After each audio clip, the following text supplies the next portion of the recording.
Alhamdulillah Rabbil Alameen. As-salatu was-salamu ala rasulihil ameen wa ala alihi wa sahbihi ajma'in. In uridu illa al-islaha mastata'tu wa ma tawfiqi illa billah. Alayhi tawakkaltu wa ilayhi unib. Ayyuhan nas, usikum ibadallahi wa iyaya bi taqwallah. A'udhu billahi minash shaitanir rajim. Bismillahir rahmanir rahim. شرع لكم من الدين ما وصى به نوحا والذي أوحينا إليك وما وصينا به إبراهيم وموسى وعيسى أن أقيموا الدين ولا تتفرقوا فيه. صدق الله العلي العظيم. സ്നേഹാദരണീയരായ സഹോദരി സഹോദരന്മാരെ, രക്ഷിതാക്കളെ, അസ്സലാമു അലൈക്കും വറഹ്മത്തുള്ളാഹി വബറകാതുഹു.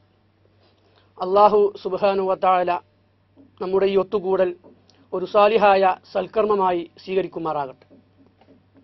നമ്മൾ ഇന്നിവിടെ ഒത്തുകൂടിയിരിക്കുന്നതിൻ്റെ ഉദ്ദേശം ഇഖാമത്തുദ്ദീൻ എന്ന വിഷയത്തിൽ നിന്നുകൊണ്ടുള്ള ഒരു ചർച്ചയുമായി ബന്ധപ്പെട്ടുകൊണ്ടാണ്.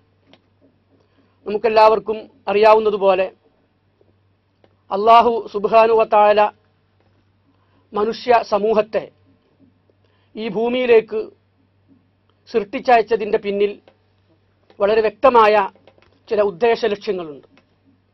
അല്ലാഹു സുബ്ഹാനഹു വ തആല അതിനെ സംബന്ധിച്ച് വിശുദ്ധ ഖുർആനിൽ നമ്മോട് പറയുന്നത് ഖലഖൽ മൗത വൽ ഹയാത ലിയബ്ലുവക്കും അയ്യുക്കും അഹ്സനു അമല. നിങ്ങളുടെ കൂട്ടത്തിൽ ഏറ്റവും നല്ല കർമ്മങ്ങൾ ചെയ്യുന്നത് ആരാണ് എന്ന് പരീക്ഷിക്കുന്നതിന് വേണ്ടിയാണ് ജീവിത മരണങ്ങൾ സംവിധാനിച്ചിരിക്കുന്നത്, സൃഷ്ടിച്ചിരിക്കുന്നത് എന്നാണ് ഭൂമിയിലേക്ക് മനുഷ്യൻ സൃഷ്ടിച്ചയച്ചതിൻ്റെ പിന്നിലുള്ള ഉദ്ദേശത്തെ സംബന്ധിച്ച് നമ്മോട് പറയുന്നത്. നമുക്കറിയാം, ആദം നബി അലൈഹിസ്സലാമിയെയും ഹവ്വാ ബീവിയെയും സ്വർഗത്തിൽ നിന്ന് പുറത്താക്കിക്കൊണ്ട് അള്ളാഹു പറയുകയുണ്ടായി, ഖുൽ നഹ്ബിതു മിൻഹാ ജമീഅ, നിങ്ങളെല്ലാവരും ഇവിടെ നിന്ന് ഇറങ്ങിപ്പോകണം എന്ന് പറഞ്ഞതിന് ശേഷം അവരോട് പറയുകയുണ്ടായി, ഫഇമ്മാ യഅ്തിയന്നകും മിന്നീ ഹുദൻ ഫമൻ തബിഅ ഹുദായ ഫലാ ഖൗഫുൻ അലൈഹിം വലാ ഹും യഹ്സനൂൻ. നിങ്ങൾ ഇവിടെ നിന്ന് പോയി കഴിഞ്ഞാൽ എൻ്റെ ഭാഗത്ത് നിന്നുള്ള ഹുദ, നേർമാർഗം നിങ്ങൾക്ക് വന്നു കിട്ടും. ആര് ആ നേർമാർഗം പിൻപറ്റിക്കൊണ്ട് ജീവിക്കുന്നോ അവർക്ക് ദുഃഖിക്കാനോ ഭയപ്പെടാനോ അവസരമുണ്ടായിരിക്കുന്നതല്ല എന്ന് അല്ലാഹു സുബ്ഹാനഹു വ തആല പറയുകയുണ്ടായി. അങ്ങനെ ഭൂമിയിൽ ജീവിക്കുന്ന മനുഷ്യന് ഈ ഭൂമിയിൽ ജീവിക്കുമ്പോൾ അവൻ പാലിക്കേണ്ട നിയമങ്ങളും നിർദ്ദേശങ്ങളും അല്ലാഹു സുബ്ഹാനഹു വ തആല മനുഷ്യ സമൂഹത്തിൽ എത്തിക്കുന്നതിനുള്ള ഉത്തരവാദിത്വം ഏറ്റെടുക്കുകയും മനുഷ്യരിൽ നിന്ന് തന്നെ പ്രത്യേകമായി തെരഞ്ഞെടുത്ത പ്രവാചകന്മാരെ അതിനുവേണ്ടി നിയോഗിക്കുകയും ചെയ്യുകയുണ്ടായി. അങ്ങനെ ഓരോ കാലഘട്ടങ്ങളിലും കടന്നു വന്ന പ്രവാചകന്മാർ ചരിത്രത്തിന്റെ ഇരുളടഞ്ഞ ഇടനാഴികകളിൽ ദിവ്യ വെളിപാടുകളുടെ പ്രഭ പ്രസരിപ്പിച്ചുകൊണ്ട് കടന്നു വന്ന പ്രവാചകന്മാർ ആ സമൂഹത്തിൽ നിലനിന്നിരുന്ന മുഴുവൻ മനുഷ്യ സമൂഹത്തെയും അള്ളാഹുവിന്റെ ഹിദായത്തിലേക്ക്, അള്ളാഹു കാണിച്ച ഹുദയുടെ മാർഗത്തിലേക്ക് ക്ഷണിക്കുകയുണ്ടായി. അങ്ങനെ കടന്നു വന്ന യുഗപ്രഭാവരായ പ്രവാചകന്മാർ ആ സമൂഹത്തിലുള്ള ജനങ്ങളോട് പറഞ്ഞിരുന്നത് നിങ്ങളെ സൃഷ്ടിച്ച നിങ്ങളുടെ റബ്ബിന് നിങ്ങൾ കീഴ്പ്പെട്ടുകൊണ്ട് ജീവിക്കണം എന്ന സന്ദേശമായിരുന്നു. ഇങ്ങനെ പ്രവാചകന്മാർ കടന്നുപോയിട്ടില്ലാത്ത ഒരു കാലഘട്ടവും കഴിഞ്ഞു പോയിട്ടില്ല എന്ന് വിശുദ്ധ ഖുർആൻ നമ്മോട് പറയുന്നു.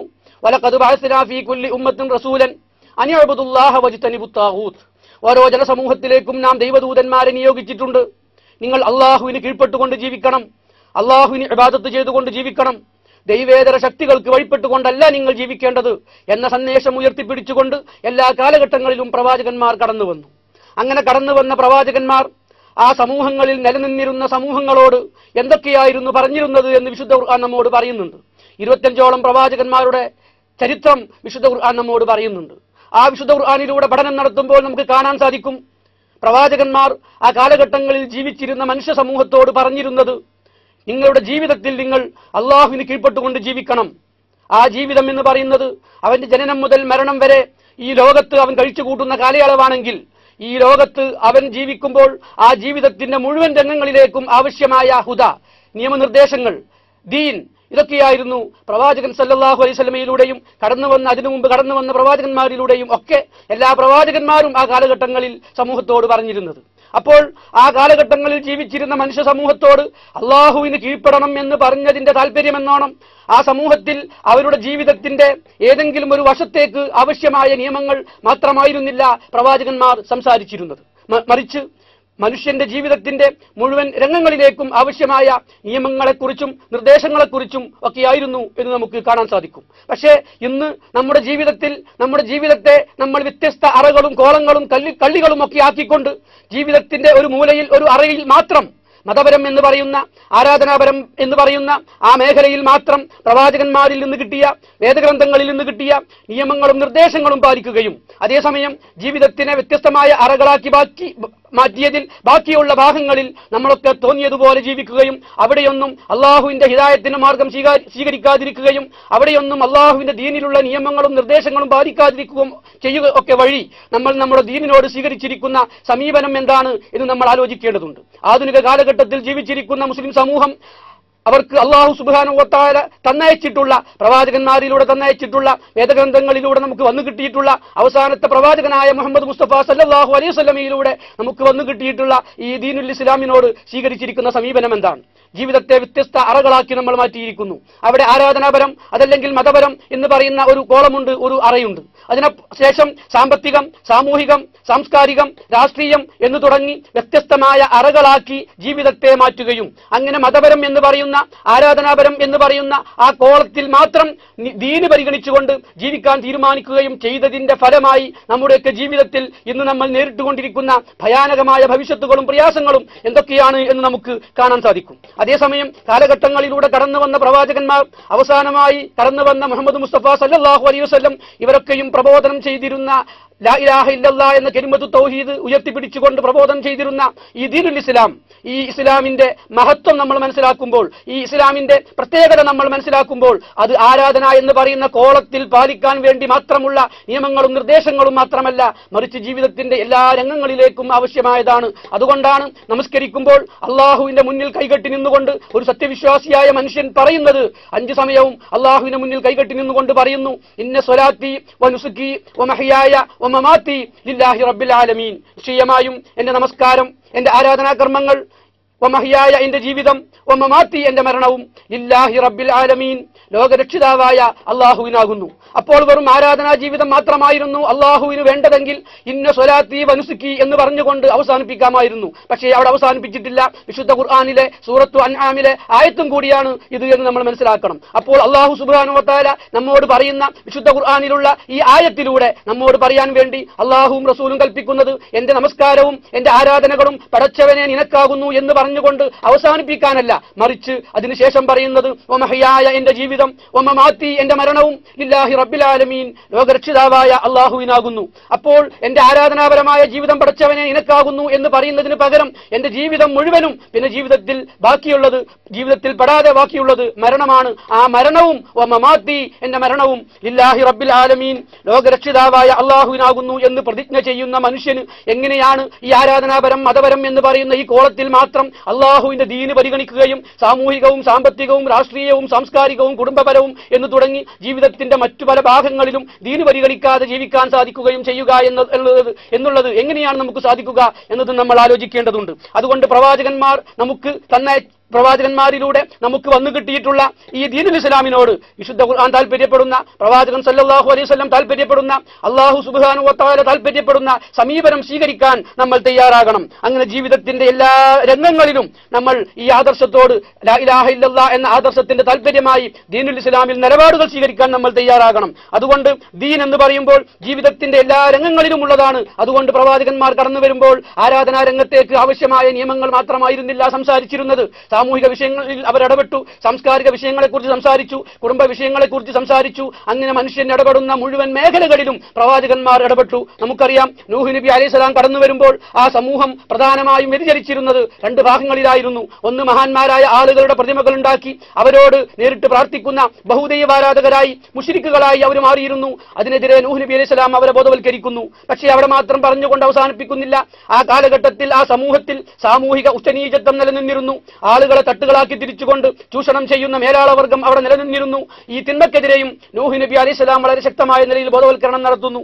സാമ്പത്തിക രംഗത്ത് കുറ്റകൃത്യങ്ങളിൽ മുഴുകിയിരുന്ന ഒരു സമൂഹത്തിലേക്ക് കടന്നു വന്ന ശുഐബ് നബി അലൈഹിസ്സലാം ആ സമൂഹത്തോട് പറഞ്ഞു, യാ ഖൗമി ഉബ്ദുല്ലാഹ മാ ലക്കും മിൻ ഇലാഹിൻ ഗൈറു, എന്റെ സമൂഹമേ, നിങ്ങൾ അള്ളാഹുവിന് കീഴ്പ്പെട്ടുകൊണ്ട് ജീവിക്കണം, അവനല്ലാതെ നിങ്ങൾക്ക് വേറെ ഇലാഹില്ല എന്ന് പറഞ്ഞുകൊണ്ട് ആ പറഞ്ഞതിന് ശേഷം പിന്നീട് പറയുന്നത് ഔഫിൽ കൈല വൽ മീസാൻ, നിങ്ങൾ അളത്ത തൂക്കത്തിൽ കൃത്രിമം കാണിക്കരുത്, വലാ തുബ്ഖസിന്നാസ അഷ്യാഹും, ആളുകൾക്ക് സാധനം കൊടുക്കുമ്പോൾ കമ്മിയാക്കി കൊടുക്കരുത് എന്ന് പറഞ്ഞുകൊണ്ട് ആ കാലഘട്ടങ്ങളിൽ അള്ളാഹുവിന്റെ ദീനിൽ നിന്ന് അവർ വ്യതിചലിച്ച മേഖലയിൽ ഊന്നി നിന്നുകൊണ്ട് ശുഐബ് നബി അലൈഹിസ്സലാം അവരോട് സംസാരിക്കുന്നു. അപ്പോൾ ആരാധനാരംഗം ഇടപെട്ടതുപോലെ തന്നെ സാമ്പത്തിക രംഗത്ത് ശുഐബ് നബി അലൈഹിസ്സലാം ഇടപെടുന്നു. കാരണം ആ സമൂഹം ലാ ഇലാഹ ഇല്ലല്ലാഹയിൽ നിന്ന് വ്യതിചലിച്ചത്, അതല്ലെങ്കിൽ അള്ളാഹുവിന്റെ ദീനിൽ നിന്ന് വ്യതിചലിച്ചത് സാമ്പത്തിക രംഗത്തായിരുന്നു. ലൈംഗിക സദാചാര രംഗത്ത് കുത്തഴിഞ്ഞ ജീവിതം നയിക്കുന്ന ഒരു കാലഘട്ടത്തിലേക്ക് കടന്നു വന്ന ലൂത്ത് നബി അലൈഹിസ്സലാം ആ സമൂഹത്തിലുണ്ടായിരുന്ന ജീർണതകൾക്കെതിരെ വളരെ ശക്തമായ നിലയിൽ മുന്നറിയിപ്പ് നൽകുന്നു, ബോധവൽക്കരിക്കുന്നു. അതുപോലെ തന്നെ വലിയ വലിയ പർവ്വതങ്ങൾക്ക് മുകളിൽ മണിമാളിക സൗധങ്ങൾ പണിത് അഹങ്കരിക്കുകയും പൊങ്ങച്ചം നടിക്കുകയും ചെയ്തിരുന്ന സമൂഹം, വലിയ വലിയ പാറകൾ തുറന്ന് വീടുണ്ടാക്കി അഹങ്കാരം നടിച്ചിരുന്ന സമൂഹം, ആ സമൂഹങ്ങളിലേക്ക് കടന്നു വന്ന സ്വാലിഹ് നബി അലൈഹിസ്സലാമും ഹൂദ് നബി അലൈഹിസ്സലാമും ആ തിന്മയെ സംബന്ധിച്ച് അവരെ ബോധവൽക്കരിക്കുന്നു. അതുപോലെ തന്നെ മഹാഭൂരിപക്ഷം വരുന്ന ഇസ്രായേലിയരായ ജനസമൂഹത്തെ പീഡിപ്പിച്ചുകൊണ്ട് ധിക്കാരിയായ മർദ്ദകനായ ഏകാധിപതിയായ ഫിർഔൻ എന്ന് പറയുന്ന ഭരണാധികാരി ധിക്കാരപൂർവം മർദ്ദകനായിക്കൊണ്ട് ഭരണം നടത്തുമ്പോൾ ആ കാലഘട്ടത്തിലേക്ക് കടന്നു വന്ന മൂസാ നബി അലൈഹിസ്സലാമിയോട് അല്ലാഹു സുബ്ഹാനഹു വ തആല പറയുന്നു, ഇദ്ഹബ് ഇലാ ഫിർഔന ഇന്നഹു തഗാ, നീ ഫിർഔന്റെ അടുത്തേക്ക് പോകണം, അവൻ വലിയ അതിക്രമകാരിയായിരിക്കുന്നു എന്നൊക്കെ നമ്മുടെ മതബോധം വെച്ചുകൊണ്ട് ഇതൊരു പ്രവാചകനോട് പറയേണ്ടതാണോ എന്ന് ഒരുപക്ഷെ ഇന്ന് നമുക്ക് സംശയം തോന്നിയേക്കാം. കാരണം പ്രവാചകന്മാർ പറയേണ്ടത് ആരാധനാ സംബന്ധമായ വിഷയങ്ങളെ കുറിച്ച് മാത്രമല്ലേ.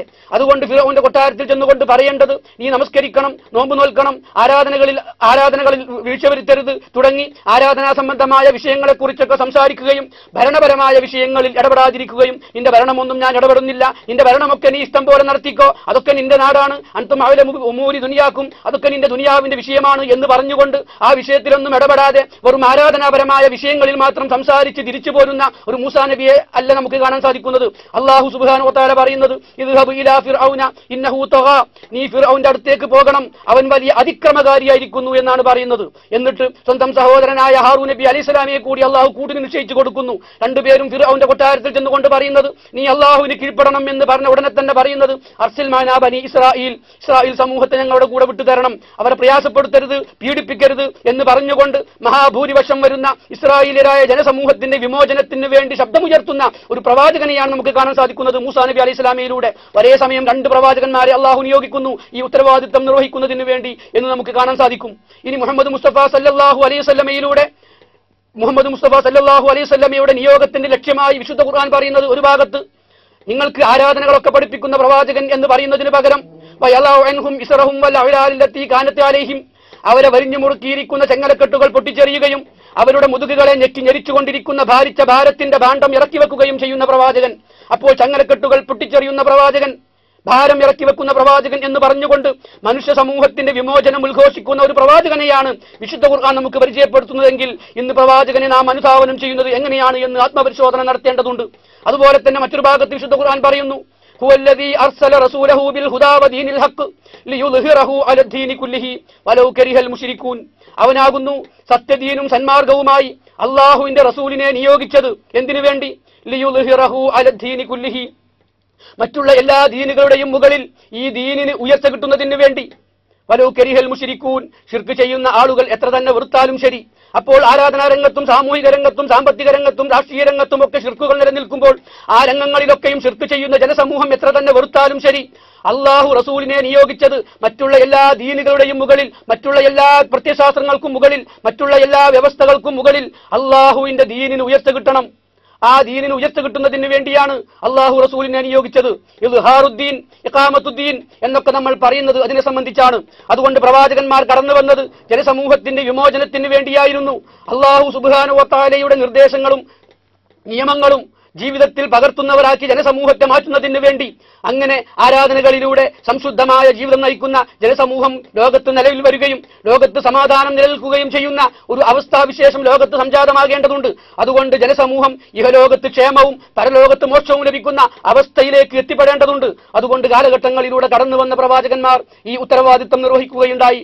നമുക്കറിയാം മുഹമ്മദ് മുസ്തഫ സല്ലല്ലാഹു അലൈഹി വസല്ലമക്ക് ശേഷം ഇനി പ്രവാചകന്മാർ കടന്നു വരികയില്ല. പക്ഷേ ഈ ഉത്തരവാദിത്വം നിർവഹിക്കുന്ന ഒരു സമൂഹം നിലനിൽക്കേണ്ടതുണ്ട് എന്ന് വിശുദ്ധ ഖുർആൻ നമ്മോട് പറയുന്നു.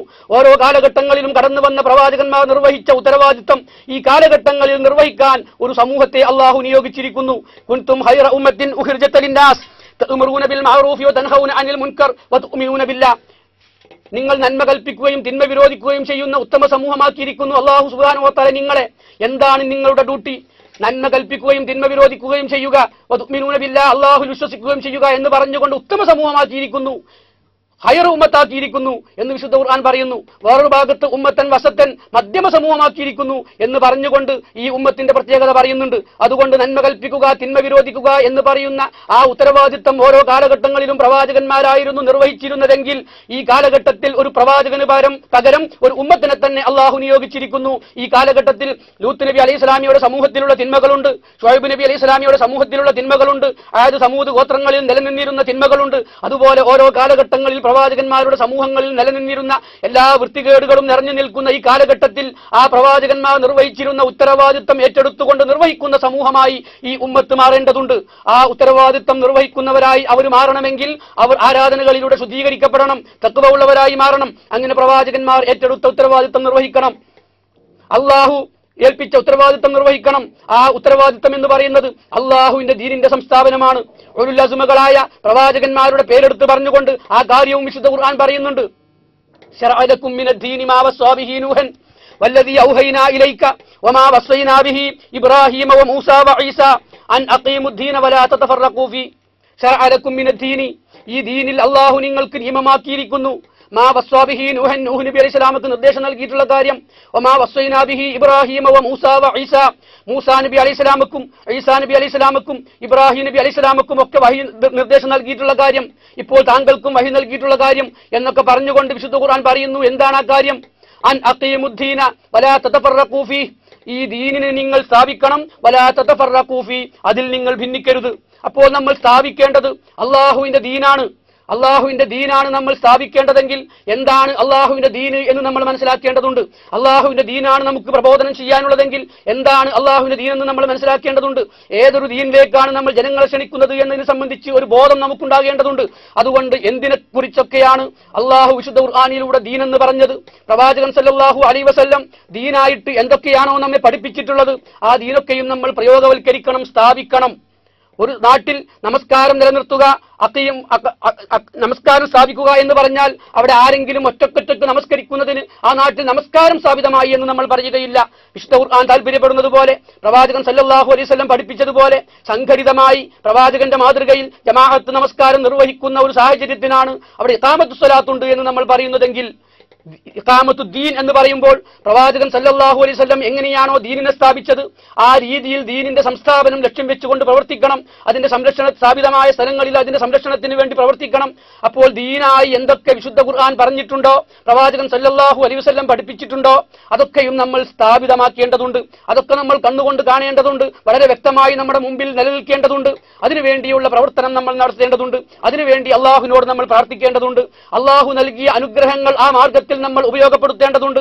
അപ്പോൾ അള്ളാഹുവിന്റെ ദീൻ എന്ന് പറയുന്നത് എന്തൊക്കെയാണ്?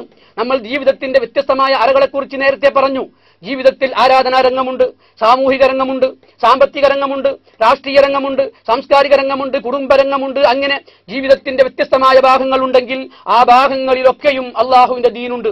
ആരാധനാരംഗത്ത് അള്ളാഹുവിന്റെ ദീൻ അംഗീകരിച്ച് നമ്മൾ ജീവിക്കുമ്പോൾ ആരാധനാരംഗത്ത് അള്ളാഹു നമുക്ക് ആരാധിക്കാൻ പറഞ്ഞ നിർദ്ദേശങ്ങളൊക്കെ പാലിച്ചുകൊണ്ട് ആ രീതിയിൽ നമ്മൾ അള്ളാഹുവിനെ ആരാധിക്കുന്നു. അപ്പോൾ നമ്മൾ അള്ളാഹുവിന് ഇബാദത്ത് ചെയ്യുന്നവരായിട്ട് മാറും. സാമ്പത്തിക രംഗത്തും അള്ളാഹുവിന്റെ ദീനിൽ നിയമങ്ങളും നിർദ്ദേശങ്ങളുമുണ്ട്. ആ നിയമങ്ങളും നിർദ്ദേശങ്ങളും പാലിച്ചുകൊണ്ട് ആ സാമ്പത്തിക രംഗത്ത് നമ്മൾ അള്ളാഹുവിനെ വഴങ്ങുന്നവരായി മാറിയാൽ അവിടെയും അള്ളാഹുവിന്റെ ദീൻ സ്ഥാപിച്ചുകൊണ്ട് ആ ദീന് നിലനിൽക്കാൻ വേണ്ടി ആ സാമ്പത്തിക രംഗത്ത് അള്ളാഹുവിന്റെ ദീനിൽ എന്തൊക്കെ നിർദ്ദേശങ്ങളുണ്ടോ അത് നിലവിൽ വരാൻ വേണ്ടി നമ്മൾ പരിശ്രമിക്കുന്നു, അതിനുവേണ്ടി പ്രാർത്ഥിക്കുന്നു. അങ്ങനെ ആ രംഗത്തും അള്ളാഹു നൽകിയ അനുഗ്രഹങ്ങൾ നമ്മൾ ഉപയോഗപ്പെടുത്തുന്നു. അപ്പോൾ സാമ്പത്തിക രംഗത്തും അള്ളാഹുവിന്റെ ദീന് സ്ഥാപിക്കേണ്ടതുണ്ട്. സാംസ്കാരിക രംഗത്തും അള്ളാഹുവിന്റെ ദീനിൽ നിയമങ്ങളും നിർദ്ദേശങ്ങളുമുണ്ട്. അത് സ്ഥാപിക്കാൻ നമ്മൾ പണിയെടുക്കേണ്ടതുണ്ട്. അങ്ങനെ ആരാധനാ രംഗത്തും സാമൂഹിക രംഗത്തും സാമ്പത്തിക രംഗത്തും രാഷ്ട്രീയ രംഗത്തും ഒക്കെ ഉള്ള വിഷയങ്ങളെക്കുറിച്ച് ദീനെന്ന് പ്രവാചകനും വിശുദ്ധ ഖുർആനും ഒക്കെ പറയുമ്പോൾ ആ ദീനൊക്കെയും നമ്മൾ സ്ഥാപിക്കേണ്ടതില്ലേ എന്നതിനെ സംബന്ധിച്ച് നമ്മൾ ആലോചിക്കേണ്ടതുണ്ട്. അപ്പോൾ ആരാധനാ രംഗത്ത് മാത്രമുള്ള ദീൻ സ്ഥാപിച്ചാൽ മതിയാവുകയില്ല. സാമ്പത്തിക രംഗത്തുള്ള ദീൻ സ്ഥാപിക്കേണ്ടി വരും, സാമൂഹിക രംഗത്തുള്ള ദീൻ സ്ഥാപിക്കേണ്ടി വരും, രാഷ്ട്രീയ രംഗത്തുള്ള ദീൻ സ്ഥാപിതമാകേണ്ടി വരും. അപ്പോൾ എന്തൊക്കെയാണ് ആരാധനാ രംഗത്തുള്ള ദീൻ എന്ന് നമ്മൾ പഠിക്കുമ്പോൾ നമസ്കാരം, നോമ്പ്, സക്കാത്ത്, ഹജ്ജ് പോലെയുള്ള കർമ്മങ്ങളിൽ പോലും അള്ളാഹുവിന്റെ നിയമങ്ങൾ അംഗീകരിച്ചുകൊണ്ടും അനുസരിച്ചുകൊണ്ടും ചെയ്യുമ്പോൾ മാത്രമേ അത് അള്ളാഹുവിന്റെ ദീനായി മാറുകയുള്ളൂ എന്ന് നമ്മൾ അറിയണം. ഒരാൾ സുബഹി 5 റക്അത്ത് നമസ്കരിച്ചാൽ അത് അള്ളാഹുവിന്റെ ദീൻ പരിഗണിച്ചുകൊണ്ടുള്ള പ്രവർത്തനമാവുകയില്ല. കാരണം അവിടെ അള്ളാഹുവിനെ അംഗീകരിച്ചിട്ടില്ല, അള്ളാഹുവിനെ അനുസരിച്ചിട്ടില്ല. അപ്പോൾ അള്ളാഹു പറഞ്ഞ നിയമങ്ങളും വിധിവിലക്കുകളും പാലിച്ചുകൊണ്ട് ചെയ്യുന്ന കർമ്മങ്ങളാണ് അള്ളാഹുവിന്റെ ദീൻ അംഗീകരിച്ച് ചെയ്യുന്ന പ്രവർത്തനങ്ങൾ എന്ന് പറയുന്നത്. ഈ അംഗീകാരം എല്ലാ രംഗങ്ങളിലും അങ്ങോട്ട് പാലിക്കണമെന്നേ ഉള്ളൂ എന്ന് നമ്മൾ മനസ്സിലാക്കേണ്ടതുണ്ട്. അതുകൊണ്ട് അള്ളാഹു സുബ്ഹാനഹു വ തആല വിശുദ്ധ ഖുർആനിൽ ഉലുൽ അസ്മുകളായ 5 പ്രവാചകന്മാരുടെ പേരെടുത്ത് പറഞ്ഞുകൊണ്ട് പറയുന്നത് അൻ അഖീമുദ്ദീന, ഈ ദീനിനെ നിങ്ങൾ സ്ഥാപിക്കണം, വലാ തതഫറഖൂ ഫീഹി, അതിൽ നിങ്ങൾ ഭിന്നിക്കരുത്. അപ്പോൾ പ്രവാചകന്മാരായ പ്രധാനപ്പെട്ട 5 പ്രവാചകന്മാരോട് അള്ളാഹു സുബ്ഹാനഹു വ തആല പറഞ്ഞ കാര്യം നമ്മോടും അള്ളാഹു സുബ്ഹാനഹു വ തആല പറയുന്നു. ഇത് നമുക്കും കൂടി ബാധകമാണ്. അള്ളാഹുവിന്റെ ദീൻ സ്ഥാപിക്കാൻ നമ്മൾ പരിശ്രമിക്കേണ്ടതുണ്ട്. അതിനാണ് ഇഖാമത്തുദ്ദീൻ എന്ന് നമ്മൾ പറയുന്നത്. അതുകൊണ്ട് ഇസ്ലാമിൽ വ്യക്തിതലത്തിൽ കൊണ്ടു നടക്കേണ്ട ദീനുണ്ട്, ആ ദീന് നമ്മൾ സ്ഥാപിക്കണം. സമൂഹം നിലവിൽ വരുമ്പോൾ നടപ്പിലാക്കേണ്ട ദീനുണ്ട്, ആ ദീന് സ്ഥാപിക്കാൻ നമ്മൾ പരിശ്രമിക്കണം. ഒരു രാഷ്ട്രം നിലവിൽ വരുമ്പോൾ സ്ഥാപിതമാകേണ്ട ദീനുണ്ട്, ആ ദീന് നടപ്പിലാകാനും നമ്മൾ പരിശ്രമിക്കേണ്ടി വരും. നമുക്കറിയാം, ഒരു വ്യക്തിക്ക് മാത്രം കൊണ്ടു നടക്കാൻ സാധിക്കുന്ന ദീനുണ്ട്. ഉദാഹരണത്തിന് സുന്നത്ത് നോമ്പുകൾ, അതുപോലെ തന്നെ സുന്നത്തായ ആരാധനാ കർമ്മങ്ങൾ, നിർബന്ധമായ നമസ്കാരം പോലും ഒറ്റക്കാലം നിർവഹിക്കേണ്ടത് സംഘടിതമായിട്ടാണ് എന്ന് ഇസ്ലാമിന്റെ നിർദ്ദേശങ്ങളിലൂടെ നമുക്ക് മനസ്സിലാക്കാൻ സാധിക്കും. അപ്പോൾ വ്യക്തികൾക്ക് കൊണ്ടു നടക്കാൻ പറ്റുന്ന ദീൻ ഇസ്ലാമിലുണ്ട്. അതുപോലെ തന്നെ ഒരു സമൂഹം നിലവിൽ വരുമ്പോൾ നടപ്പിലാക്കാൻ കഴിയുന്ന ദീനുണ്ട്. ഉദാഹരണത്തിന് ജുമാ നമസ്കാരം, അതൊരു വ്യക്തിക്ക് മാത്രം നടപ്പിലാക്കാൻ കഴിയുകയില്ല, അത് ഒരു സമൂഹം നിലവിൽ വരുമ്പോൾ മാത്രം നടപ്പിലാക്കാൻ കഴിയുന്ന ഒന്നാണ്. അതുകൊണ്ട് ഒരു സമൂഹം നിലവിൽ വരുമ്പോൾ ജുമാ നമസ്കാരം എന്ന് പറയുന്ന ദീനിയായ നിയമം അവർ പാലിക്കേണ്ടതുണ്ട്, ആ ദീൻ അവർ സ്ഥാപിതമാക്കേണ്ടതുണ്ട്. അഥവാ ഒരു നാട്ടിൽ മഹാഭൂരിപക്ഷം മുസ്ലിങ്ങൾ ഉണ്ടായിട്ട് ആ നാട്ടിൽ ജുമാ നമസ്കാരം നടക്കുന്നില്ലെങ്കിൽ ആ നാട്ടിലുള്ള മുഴുവൻ മുസ്ലിങ്ങളും ഉത്തരവാദികളാണ്, കുറ്റക്കാരാണ് എന്ന് നമുക്ക് മനസ്സിലാക്കാൻ സാധിക്കും. അതുപോലെ തന്നെ ഒരു രാഷ്ട്രം നിലവിൽ വരുമ്പോൾ സ്ഥാപിതമാക്കാൻ കഴിയുന്ന ദീനുണ്ട്, അതൊരു വ്യക്തികൾക്കോ ഒരു സമൂഹത്തിനോ സാധിക്കുകയില്ല അത് നടപ്പിലാക്കാൻ. അതുകൊണ്ട് ഒരു രാഷ്ട്രം നിലവിൽ വരുമ്പോൾ മാത്രം നടപ്പിലാക്കാൻ കഴിയുന്നതാണ്. വ്യഭിചാരിയെ എറിഞ്ഞുകൊല്ലുക, കട്ടവന്റെ കൈമുറിക്കുക തുടങ്ങിയ ദീനിയായ നിയമങ്ങൾ അത് സ്ഥാപിതമാകണമെങ്കിൽ, അത് നടപ്പിലാക്കാൻ സാധിക്കണമെങ്കിൽ ഒരു രാഷ്ട്രം നിലവിൽ വരണം. അപ്പോൾ ഒരു രാഷ്ട്ര സംസ്ഥാപനത്തിന് വേണ്ടിയുള്ള പ്രവർത്തനവും ദീനിയായ പ്രവർത്തനത്തിന്റെ ഭാഗമായി വരുന്നതായിട്ട് നമുക്ക് കാണാൻ സാധിക്കും. അതുകൊണ്ട് വ്യക്തിജീവിതത്തിൽ നടപ്പിലാക്കേണ്ട ദീൻ സ്ഥാപിക്കാൻ പരിശ്രമിക്കണം, കുടുംബജീവിതത്തിൽ നടപ്പിലാക്കേണ്ട ദീൻ സ്ഥാപിക്കാൻ പരിശ്രമിക്കണം, സമൂഹം നിലവിൽ വരുമ്പോൾ നടപ്പിലാക്കാൻ കഴിയുന്ന ദീൻ നടപ്പിലാക്കാൻ സ്ഥാപിക്കണം, പരിശ്രമിക്കണം. അതുപോലെ തന്നെ ഒരു രാഷ്ട്രം നിലവിൽ വരുമ്പോൾ നടപ്പിലാക്കാൻ സാധിക്കുന്ന ദീനുണ്ട്, അത് നിലവിൽ വരുമ്പോൾ അത് നമ്മൾ പാലിക്കേണ്ടതുണ്ട്. നമുക്കറിയാം, ഒരാൾ പറയുകയാണ് ജുമാ നമസ്കാരം എന്ന് പറയുന്നത് ഈ നാട്ടിലുള്ള എല്ലാ ആളുകളും മുസ്ലിങ്ങളായി കഴിഞ്ഞാൽ ജുമാഅത്ത് പള്ളി അവിടെ താനെ ഉണ്ടാകും, അപ്പോൾ നമ്മൾ അങ്ങോട്ട് പോയിട്ട് ജുമാ നടത്തിയാൽ മതി എന്ന് പറഞ്ഞാൽ അത് ആർക്കെങ്കിലും അംഗീകരിക്കാൻ സാധിക്കുമോ? എല്ലാവരും മുസ്ലിങ്ങളായാലും ജുമാഅത്ത് പള്ളി താനെ ഉണ്ടാവുകയില്ല. അത് സ്ഥാപിക്കാൻ വേണ്ടി നമ്മൾ പണിയെടുക്കുകയും അധ്വാനിക്കുകയും ചെയ്തെങ്കിൽ മാത്രമേ അത് നിലവിൽ വരികയുള്ളൂ. അപ്പോൾ മാത്രമേ അവിടെ നമുക്ക് ജുമാ നമസ്കാരം നിർവഹിക്കാൻ സാധിക്കുകയുള്ളൂ. അങ്ങനെ ദീനിയായ അള്ളാഹു ദീനിൽ വെച്ചിട്ടുള്ള ആ നിർദ്ദേശം നമുക്ക് ജീവിതത്തിൽ പാലിക്കാൻ അങ്ങനെ മാത്രമേ സാധിക്കുകയുള്ളൂ. എങ്കിൽ الزانية والزاني فاجلدوا كل واحد منهما 100 جلدة ولا تأخذكم بهما رأفة في دين الله. വ്യഭിചാരിയായ സ്ത്രീക്കും പുരുഷനും 100 അടി കൊടുക്കണം. ആ ദീൻ നടപ്പിലാക്കുന്ന വിഷയത്തിൽ ഒരു ദാക്ഷിണ്യവും അവരോട് തോന്നരുത്. അപ്പോൾ വ്യഭിചാരിക്ക് കൊടുക്കുന്ന ശിക്ഷയെ സംബന്ധിച്ച് വിശുദ്ധ ഖുർആൻ ദീൻ എന്നാണ് പ്രയോഗിച്ചതെങ്കിൽ ആ ദീനും നിലവിൽ വരേണ്ടതില്ലേ? ആ ദീന് നിലവിൽ വരുന്നത് ഒരു രാഷ്ട്ര സംസ്ഥാപനം സാധികമാകുമ്പോൾ മാത്രമല്ലേ? എങ്കിൽ ആ ദീന് നടപ്പിൽ വരുന്ന ഒരു സാഹചര്യത്തിന് വേണ്ടിയല്ലേ നമ്മൾ പ്രവർത്തിക്കേണ്ടത്? ആ ദീന് നിലവിൽ വരുന്ന ഒരു സാഹചര്യം നിലവിൽ വരാനല്ലേ നമ്മൾ പ്രാർത്ഥിക്കേണ്ടത്?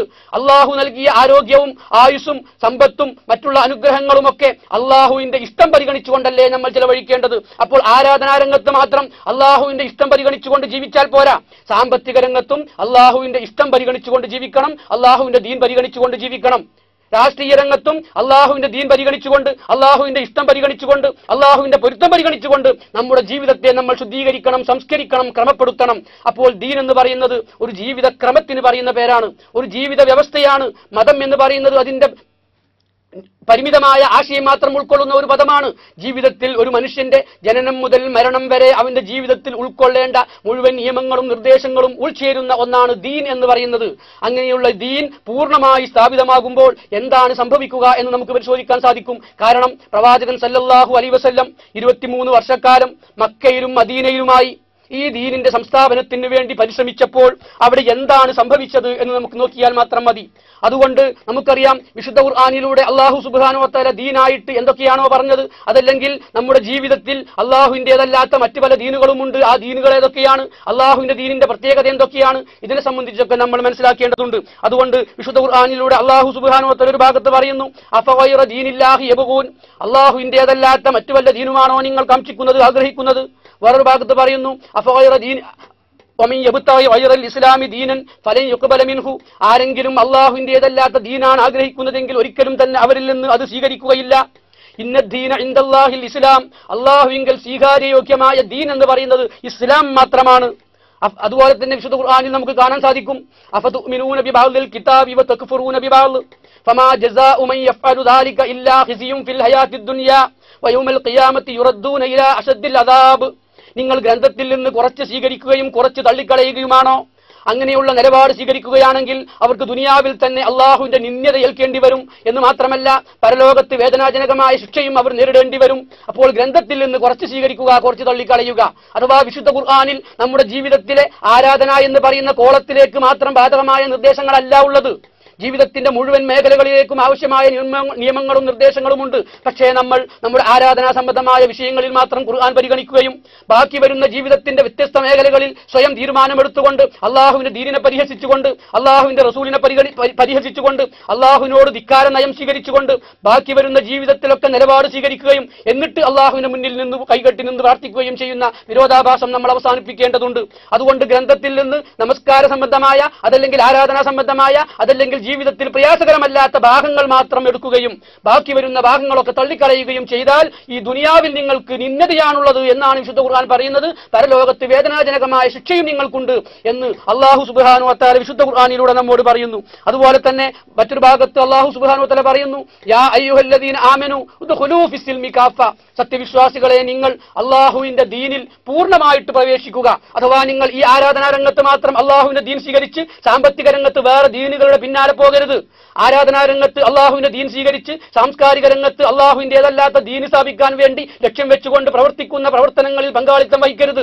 ആരാധനാ രംഗത്ത് അള്ളാഹുവിന്റെ ദീൻ സ്വീകരിച്ച് അവിടെ നമസ്കരിച്ച് നോമ്പ് നോറ്റ് ആരാധനകളിലൊക്കെ മുഴുകി അങ്ങനെ ജീവിച്ച് മുന്നോട്ട് പോകുന്ന മനുഷ്യൻ രാഷ്ട്രീയ രംഗത്ത് അള്ളാഹുവിന്റേതല്ലാത്ത ദീൻ സ്ഥാപിക്കാൻ വേണ്ടി ലക്ഷ്യം വെച്ചുകൊണ്ട് ഭരണഘടനകളിൽ എഴുതി ചേർത്ത പ്രസ്ഥാനങ്ങളിൽ ഫുൾ ടൈം പ്രവർത്തകരായി പ്രവർത്തിച്ചുകൊണ്ടിരിക്കുന്ന വിരോധാഭാസം നമ്മൾ കാണുമ്പോൾ ഇവർ ഏത് ദീനിനു വേണ്ടിയാണ് രാഷ്ട്രീയ രംഗത്ത് പ്രവർത്തിച്ചുകൊണ്ടിരിക്കുന്നത് എന്ന് നമ്മൾ ചിന്തിക്കേണ്ടി വരും. അതുകൊണ്ട് സത്യവിശ്വാസികളായ ആളുകളെ സംബന്ധിച്ചിടത്തോളം അവർ അവരുടെ ജീവിതത്തിൽ സ്വീകരിക്കുന്ന നിലപാടുകളോട് ഒരു ആത്മപരിശോധനക്ക് സ്വീകരിക്കണം, ആത്മപരിശോധനക്ക് വിധേയമാക്കണം ആ നിലപാടുകളിൽ എന്നാണ് പറഞ്ഞു വന്നതിന്റെ ചുരുക്കം. അഥവാ അള്ളാഹുവിന്റെ ദീൻ എന്ന് പറയുന്നത് ആരാധനാ രംഗത്തും സാമൂഹിക രംഗത്തും സാമ്പത്തിക രംഗത്തും രാഷ്ട്രീയ രംഗത്തും ഒക്കെ സ്ഥാപിതമാക്കേണ്ടതുണ്ട്, അതിനുവേണ്ടി പരിശ്രമിക്കേണ്ടതുണ്ട്. അപ്പോൾ പറഞ്ഞു വന്നതിന്റെ ചുരുക്കം, പ്രവാചകന്മാർ കൊണ്ടുവന്ന ദീൻ എന്ന് പറയുന്നത് ആരാധനാ രംഗത്തേക്കും മതരംഗത്തേക്ക് മാത്രം ബാധകമായ നിയമങ്ങൾ മാത്രമായിരുന്നില്ല, ജീവിതത്തിന്റെ മുഴുവൻ മേഖലകളിലേക്കും ആവശ്യമായതാണ്. അഥവാ അള്ളാഹു നമ്മിൽ നിന്ന് താല്പര്യപ്പെടുന്നത് നമ്മുടെ ആരാധനകൾ മാത്രമല്ല, നമ്മുടെ ജീവിതം മുഴുവനുമാണ്. അതുകൊണ്ടാണ് വമാ ഖലഖ്തുൽ ജിന്ന വൽ ഇൻസ ഇല്ലാ ലിയഅ്ബുദൂൻ, ജിന്നുവർഗത്തെയും മനുഷ്യവർഗത്തെയും ഞാൻ സൃഷ്ടിച്ചിട്ടില്ല ഇല്ലാ ലിയഅ്ബുദൂൻ, എനിക്ക് ഇബാദത്ത് ചെയ്യുവാൻ വേണ്ടിയല്ലാതെ. അപ്പോൾ എന്താണ് ആ ഇബാദത്ത് എന്ന് പഠിക്കുമ്പോൾ നമുക്ക് കാണാൻ സാധിക്കും, ജീവിതത്തിന്റെ മുഴുവൻ രംഗങ്ങളിലും അള്ളാഹുവിന്റെ ദീൻ പരിഗണിച്ചുകൊണ്ട് ചെയ്യുന്ന പ്രവർത്തനങ്ങൾക്കാണ് ഇബാദത്ത് എന്ന് പറയുന്നത്. അപ്പോൾ ആരാധനാ രംഗത്ത് അള്ളാഹുവിന്റെ ദീൻ പരിഗണിച്ചുകൊണ്ട് ചെയ്താൽ അത് അള്ളാഹുവിനുള്ള ഇബാദത്താകും. സാമ്പത്തിക രംഗത്ത് അള്ളാഹുവിന്റെ ദീൻ പരിഗണിച്ചുകൊണ്ട് ആ രംഗം നമ്മൾ കൈകാര്യം ചെയ്താൽ അത് അള്ളാഹുവിനുള്ള ഇബാദത്താകും.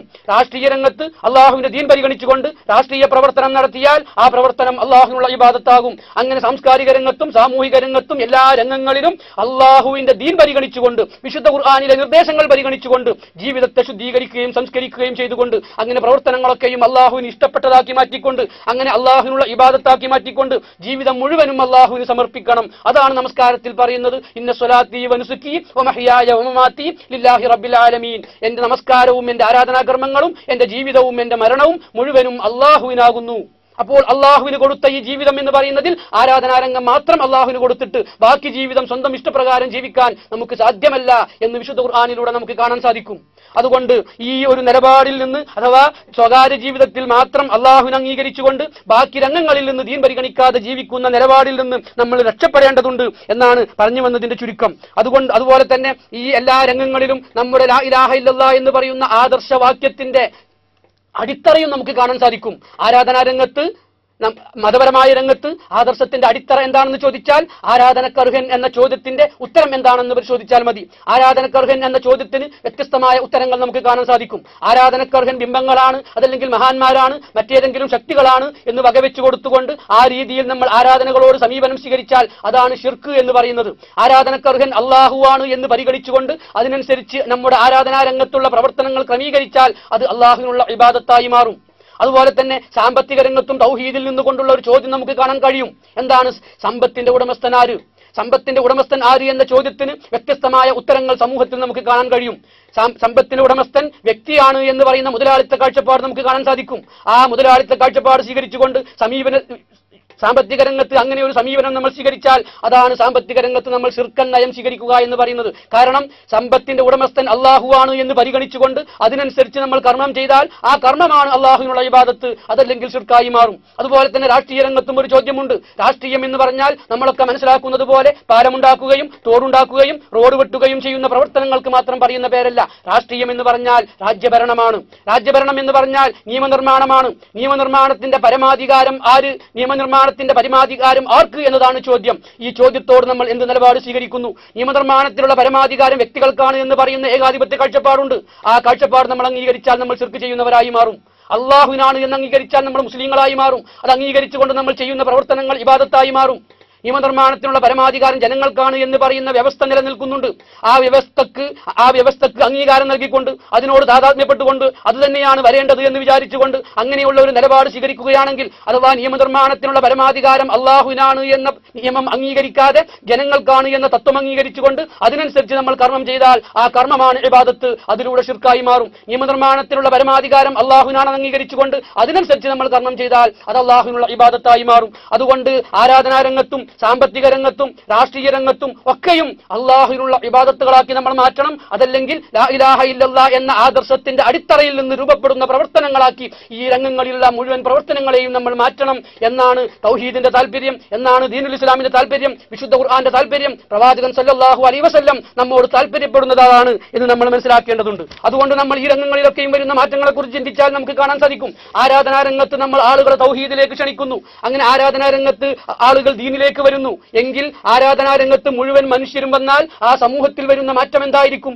എല്ലാവരും അള്ളാഹുവിനെ മാത്രം പ്രാർത്ഥിക്കുന്നവരായി ആരാധിക്കുന്നവരായി മാറിയിട്ടുണ്ടാകും ആരാധനാ രംഗത്ത് മാത്രം. പക്ഷേ അപ്പോഴും പലിശക്ക് കൊടുക്കുന്ന ബാങ്കുകൾ ആ നാട്ടിൽ നിലനിൽക്കുന്നുണ്ടാകും. കാരണം സാമ്പത്തിക രംഗത്ത് ആ മനുഷ്യൻ അള്ളാഹുവാണ് സമ്പത്തിന്റെ ഉടമസ്ഥൻ എന്ന് അംഗീകരിച്ചിട്ടില്ല. ആരാധനാ രംഗത്ത് മാത്രമേ ആരാധനക്കർഹൻ അള്ളാഹു എന്ന് അംഗീകരിച്ചിട്ടുള്ളൂ. അതുകൊണ്ട് അതിനനുസരിച്ച് ലോകം മുഴുവനും മാറിയാലും സാമ്പത്തിക രംഗത്ത് മാറ്റം വരികയില്ല. അതുകൊണ്ട് സാമ്പത്തിക രംഗത്ത് മാറ്റം വരണമെങ്കിൽ സമ്പത്തിന്റെ ഉടമസ്ഥൻ അള്ളാഹു എന്ന തത്വം അംഗീകരിച്ച് അതിനനുസരിച്ച് കർമ്മം ചെയ്യണം. അതിനനുസരിച്ച് കർമ്മം ചെയ്യുന്ന സമൂഹം ഭൂരിപക്ഷമാകുമ്പോൾ അതനുസരിച്ച് സാമൂഹ്യ മാറ്റമുണ്ടാകും. രാഷ്ട്രീയ രംഗത്ത് നിയമനിർമ്മാണത്തിനുള്ള പരമാധികാരം അള്ളാഹുവിനാണ് എന്ന് അംഗീകരിച്ചുകൊണ്ട് ഒരു സമൂഹം നിലവിൽ വന്നാൽ ആ സമൂഹത്തിൽ പിന്നീട് നിയമനിർമ്മാണത്തിനുള്ള പരമാധികാരം ജനങ്ങൾക്കാണ് എന്ന് പറഞ്ഞുകൊണ്ട് അതിനനുസരിച്ച് വിധി പുറപ്പെടുവിക്കുന്ന കോടതികൾ ഉണ്ടാവുകയില്ല. അപ്പോൾ സമൂഹത്തിൽ മുഴുവനും മാറ്റം വരണമെങ്കിൽ മുഴുവൻ രംഗങ്ങളിലും മാറ്റം വരണം. ആരാധനാ രംഗത്ത് മാത്രം മാറ്റം വന്നാൽ ആ രംഗത്ത് മാത്രമേ അതിന്റെ ഗുണം നമുക്ക് ലഭിക്കുകയുള്ളൂ. അപ്പോൾ ഇസ്ലാം 10% സ്വീകരിച്ചാൽ 10% ഗുണം, 50% ഇസ്ലാം സ്വീകരിച്ചാൽ 50% ഗുണം, 100% സ്വീകരിച്ചാൽ 100% ഗുണം. ഇസ്ലാം എന്ന് പറഞ്ഞാൽ സമാധാനമാണെങ്കിൽ ജീവിതത്തിന്റെ മുഴുവൻ രംഗങ്ങളിലും നമുക്ക് സമാധാനം വേണം. നമ്മുടെ വ്യക്തി ജീവിതത്തിൽ നമുക്ക് സമാധാനം വേണം. കുടുംബ ജീവിതത്തിൽ സമാധാനം ഉണ്ടാകണം. സമൂഹത്തിലും രാഷ്ട്രത്തിലുമൊക്കെ സമാധാനം നിലനിൽക്കണം. ഈ സമാധാനത്തിനാണ് അള്ളാഹു ദീനുൽ ഇസ്ലാം നമുക്ക് തന്നിട്ടുള്ളത്. ആ സമാധാനം പുലരാൻ ആരാധനാ രംഗത്ത് മാത്രം ആരാധനകൾ മാത്രം അള്ളാഹുവിന് അർപ്പിച്ചാൽ മതിയാവുകയില്ല എന്നാണ് പറഞ്ഞതെന്നതിന്റെ ചുരുക്കം. അതുകൊണ്ട് പ്രവാചകന്മാർ കൊണ്ടുവന്ന ഈ ദീനിനെ ആ അർത്ഥത്തിൽ നമ്മൾ സ്വീകരിക്കേണ്ടതുണ്ട്. അതുപോലെ തന്നെ അള്ളാഹുവിന്റെ ഈ ദീൻ നിലവിൽ വരുന്നതിന് വേണ്ടി, അള്ളാഹുവിന്റെ ഈ ദീൻ സ്ഥാപിക്കുന്നതിന് വേണ്ടി നമ്മൾ ചെയ്യുന്ന ത്യാഗ പരിശ്രമങ്ങൾക്കാണ് യഥാർത്ഥത്തിൽ ദീനുൽ ഇസ്ലാമിൽ ജിഹാദ് എന്ന് പറയുന്നത് എന്നുകൂടി നമ്മൾ മനസ്സിലാക്കേണ്ടതുണ്ട്. അപ്പോൾ ജിഹാദ് ഏതൊക്കെ മേഖലകളിൽ വേണ്ടി വരും? വ്യക്തി ജീവിതത്തിൽ ദീൻ നടപ്പിലാക്കണമെങ്കിൽ വ്യക്തി ജീവിതത്തിൽ നമ്മൾ ജിഹാദ് ചെയ്യേണ്ടി വരും. കുടുംബജീവിതത്തിൽ ദീൻ നിലവിൽ വരണമെങ്കിൽ കുടുംബരംഗത്ത് നമ്മൾ ജിഹാദ് സ്വീകരിക്കേണ്ടി വരും. സമൂഹത്തിൽ ദീന് പുലരണമെങ്കിൽ അതിനുവേണ്ട ജിഹാദ്, അർത്ഥത്തിലുള്ള ജിഹാദ് സ്വീകരിക്കണം. രാഷ്ട്രത്തിൽ മുഴുവനും അള്ളാഹുവിന്റെ ദീന് പുലരണമെങ്കിൽ ആ അർത്ഥത്തിൽ അവിടെ താല്പര്യപ്പെടുന്ന ജിഹാദ് നമ്മൾ ചെയ്യണം. വ്യക്തി ജീവിതത്തിൽ സ്വീകരിക്കുന്ന നിലപാട് ജിഹാദുകൾ എന്തൊക്കെയാണ്? അൽ മുജാഹിദു മൻ ജാഹദ നഫ്സഹു ഫീ തഅത്തില്ലാഹ്. ഒരു മുജാഹിദ് എന്ന് പറയുന്നത് സ്വന്തം നഫ്സിനെ അള്ളാഹുവിനെ അനുസരിക്കുന്നവരാക്കി മാറ്റുന്നതിന് വേണ്ടിയുള്ള പരിശ്രമമാണ് എന്ന് പറയുമ്പോൾ സ്വന്തം നഫ്സിനോട് നമുക്ക് ഒരു ജിഹാദ് ഉണ്ട് എന്ന് നമുക്ക് കാണാൻ സാധിക്കും. അതുപോലെ തന്നെ ഏറ്റവും വലിയ ജിഹാദ് എന്ന് വിശുദ്ധ ഖുർആൻ നമ്മോട് പറഞ്ഞത് ഏതിനെ കുറിച്ചാണ്? വജാഹിദുഹും ബിഹി ജിഹാദൻ കബീറ. ഇതുകൊണ്ട് നിങ്ങൾ ഏറ്റവും വലിയ ജിഹാദ് ചെയ്യുക. അവിടെ വാളോ കത്തിയോ വടിയോ മുളക് പൊടിയോ ഒന്നും പേരെടുത്ത് പറയാതെ വജാഹിദുഹും ബിഹി ജിഹാദൻ കബീറ, ഇതുകൊണ്ട് നിങ്ങൾ ഏറ്റവും വലിയ ജിഹാദ് ചെയ്യുക. വിശുദ്ധ ഖുർആനാണ് ഉദ്ദേശിച്ചത്. അതുകൊണ്ട് വിശുദ്ധ ഖുർആൻ കൊണ്ടാണ് ഏറ്റവും വലിയ ജിഹാദ് ചെയ്യേണ്ടത്. വിശുദ്ധ ഖുർആൻ ഒരു മനുഷ്യന്റെ വ്യക്തി ജീവിതത്തിൽ മാറ്റം വരുത്താൻ പ്രാപ്തമാകണം. വിശുദ്ധ ഖുർആൻ കുടുംബജീവിതത്തിൽ മാറ്റമുണ്ടാക്കണം. വിശുദ്ധ ഖുർആൻ സമൂഹത്തിൽ മാറ്റമുണ്ടാക്കണം. വിശുദ്ധ ഖുർആൻ രാഷ്ട്രീയ ജീവിതത്തിൽ മാറ്റമുണ്ടാക്കണം. അങ്ങനെ എല്ലാ രംഗത്തും വിശുദ്ധ ഖുർആൻ അനുസരിച്ചുള്ള ഒരു മാറ്റത്തിന് വേണ്ടി നമ്മൾ പരിശ്രമിക്കണം. അങ്ങനെ നമ്മൾ സഹിക്കേണ്ടി വരുന്ന, പ്രയാസങ്ങൾ അനുഭവിക്കുന്ന ത്യാഗ പരിശ്രമങ്ങൾക്കാണ് യഥാർത്ഥത്തിൽ ജിഹാദ് എന്ന് പോലും പറയുന്നത് എന്ന് നമുക്ക് കാണാൻ സാധിക്കും. ഒരു നിർണിതമായ ലക്ഷ്യം നേടിയെടുക്കുന്നതിന് വേണ്ടി നിരന്തരമായി നടത്തപ്പെടുന്ന ത്യാഗ പരിശ്രമമാണ് ജിഹാദ്. നിർണിതമായ ഒരു ലക്ഷ്യം, അള്ളാഹുവിന്റെ ദീനുൽ ഇസ്ലാമിന്റെ ഇഖാമത്തുദ്ദീൻ, ഇൽഹാറുദ്ദീൻ, ഷഹാദത്തുൽ ഹഖ് എന്നൊക്കെ പറയുമ്പോൾ ഈ ദീനുൽ ഇസ്ലാമിന്റെ ഉയർച്ചയാണ് എന്ന് നമുക്ക് കാണാൻ സാധിക്കും. അൻതുമുൽ അലൗന ഇൻ കുൻതും മുഅ്മിനീൻ, നിങ്ങൾ വിശ്വാസികളാണെങ്കിൽ നിങ്ങൾ തന്നെയാണ് ഏറ്റവും ഉന്നതന്മാർ എന്ന് വിശുദ്ധ ഖുർആൻ പറഞ്ഞതുപോലെ ആ ഉന്നതമായ പദവിയിൽ നമ്മൾ എത്തേണ്ടതുണ്ടെങ്കിൽ അള്ളാഹു പറഞ്ഞ നിയമങ്ങളും നിർദ്ദേശങ്ങളും പരമാവധി ജീവിതത്തിൽ പാലിച്ചുകൊണ്ട് നമ്മൾ മുന്നോട്ട് പോകേണ്ടതുണ്ട്. അതുപോലെ തന്നെ ഈ ദീനിന്റെ മാർഗത്തിൽ പ്രഥമവും പ്രധാനവുമായി ജിഹാദിന്റെ തന്നെ താല്പര്യമെന്നോണം നമ്മൾ ചെയ്യേണ്ടത് ഈ ദീനുൽ ഇസ്ലാമിന്റെ പ്രബോധനമാണ് എന്ന് നമുക്ക് കാണാൻ സാധിക്കും. ദഅവത്താണ്. അതുകൊണ്ടാണ് പ്രവാചകൻ സല്ലല്ലാഹു അലൈഹി വസല്ലം വളരെ ദുരിതപൂർണമായ ജീവിതത്തിലും മക്കയിൽ പ്രയാസങ്ങൾ സഹിച്ചുകൊണ്ട് ഈ ദീനിന്റെ സംസ്ഥാപനത്തിന് വേണ്ടി പരിശ്രമിച്ചുകൊണ്ടിരിക്കുമ്പോൾ അവിടെ ഒന്നാം സ്ഥാനം നൽകിയിരുന്നത് ഇസ്ലാമികമായ പ്രബോധനത്തിന് വേണ്ടിയായിരുന്നു. സമാധാനപൂർണമായ സമീപനം സ്വീകരിച്ചുകൊണ്ട് ആളുകൾക്ക് ഈ ദീൻ എത്തിച്ചു കൊടുക്കുന്നതിന് വേണ്ടിയുള്ള പരിശ്രമത്തിൽ നമ്മൾ ഏർപ്പെടണം. പക്ഷേ ദീൻ എത്തിച്ചു കൊടുക്കുമ്പോൾ നമ്മൾ ശ്രദ്ധിക്കേണ്ട കാര്യം, ദീനിന്റെ ഏതെങ്കിലും ഒരു മൂലയിലേക്ക് മാത്രമല്ല അവരെ നമ്മൾ ക്ഷണിക്കുന്നത്. ജീവിതത്തിൽ നാട്ട് അറകളാക്കി തിരിച്ച ഏതെങ്കിലും ഒരു അറ മാത്രം അവരെ പരിചയപ്പെടുത്തിയാൽ പോരാ. ഇസ്ലാമിലെ ആരാധനയിലേക്ക് ക്ഷണിക്കുന്നത് പോലെ തന്നെ, ഇസ്ലാമാകുന്ന ഈ മതത്തിലേക്ക് നമ്മൾ ക്ഷണിക്കുന്നത് പോലെ തന്നെ ഇസ്ലാമാകുന്ന സാമ്പത്തിക രംഗത്തേക്കും ക്ഷണിക്കണം. ഇസ്ലാമാകുന്ന സാമൂഹിക ക്രമത്തിലേക്കും അവരെ ക്ഷണിക്കണം. ഇസ്ലാമാകുന്ന സാംസ്കാരിക ക്രമത്തിലേക്കും അവരെ ക്ഷണിക്കണം. അങ്ങനെ ഈ മുഴുവൻ ക്രമവും ചേരുന്ന ഒന്നാണ് ദീൻ എന്ന് പറയുന്നതെങ്കിൽ, ഈ മുഴുവൻ ദീനും സ്വീകരിക്കുന്നതിനാണ് ദീൻ സ്വീകരിക്കുക എന്ന് പറയുന്നതെങ്കിൽ, ആരാധനാ രംഗത്ത് മാത്രം അള്ളാഹുവിന്റെ ദീൻ സ്വീകരിച്ചുകൊണ്ട് ബാക്കി മേഖലകളിലൊക്കെയും ഇതേ ആളുകളുടെ മറ്റു പല ദീനുകളും ചേക്കേറിക്കൊണ്ട് എങ്ങനെയാണ് നമുക്ക് അള്ളാഹുവിന്റെ ദീനിലേക്ക് ആളുകളെ ക്ഷണിക്കാൻ സാധിക്കുക എന്നതിനെക്കുറിച്ച് നമ്മൾ ചിന്തിക്കേണ്ടി വരും.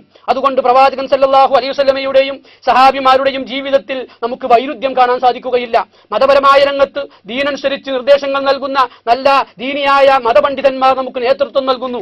അത് നമ്മുടെ മതപരമായ രംഗങ്ങളിൽ മാത്രമാണ്. അവിടെ ദീനനുസരിച്ചുകൊണ്ട് അവർ നമുക്ക് നിർദ്ദേശങ്ങൾ നൽകുന്നു.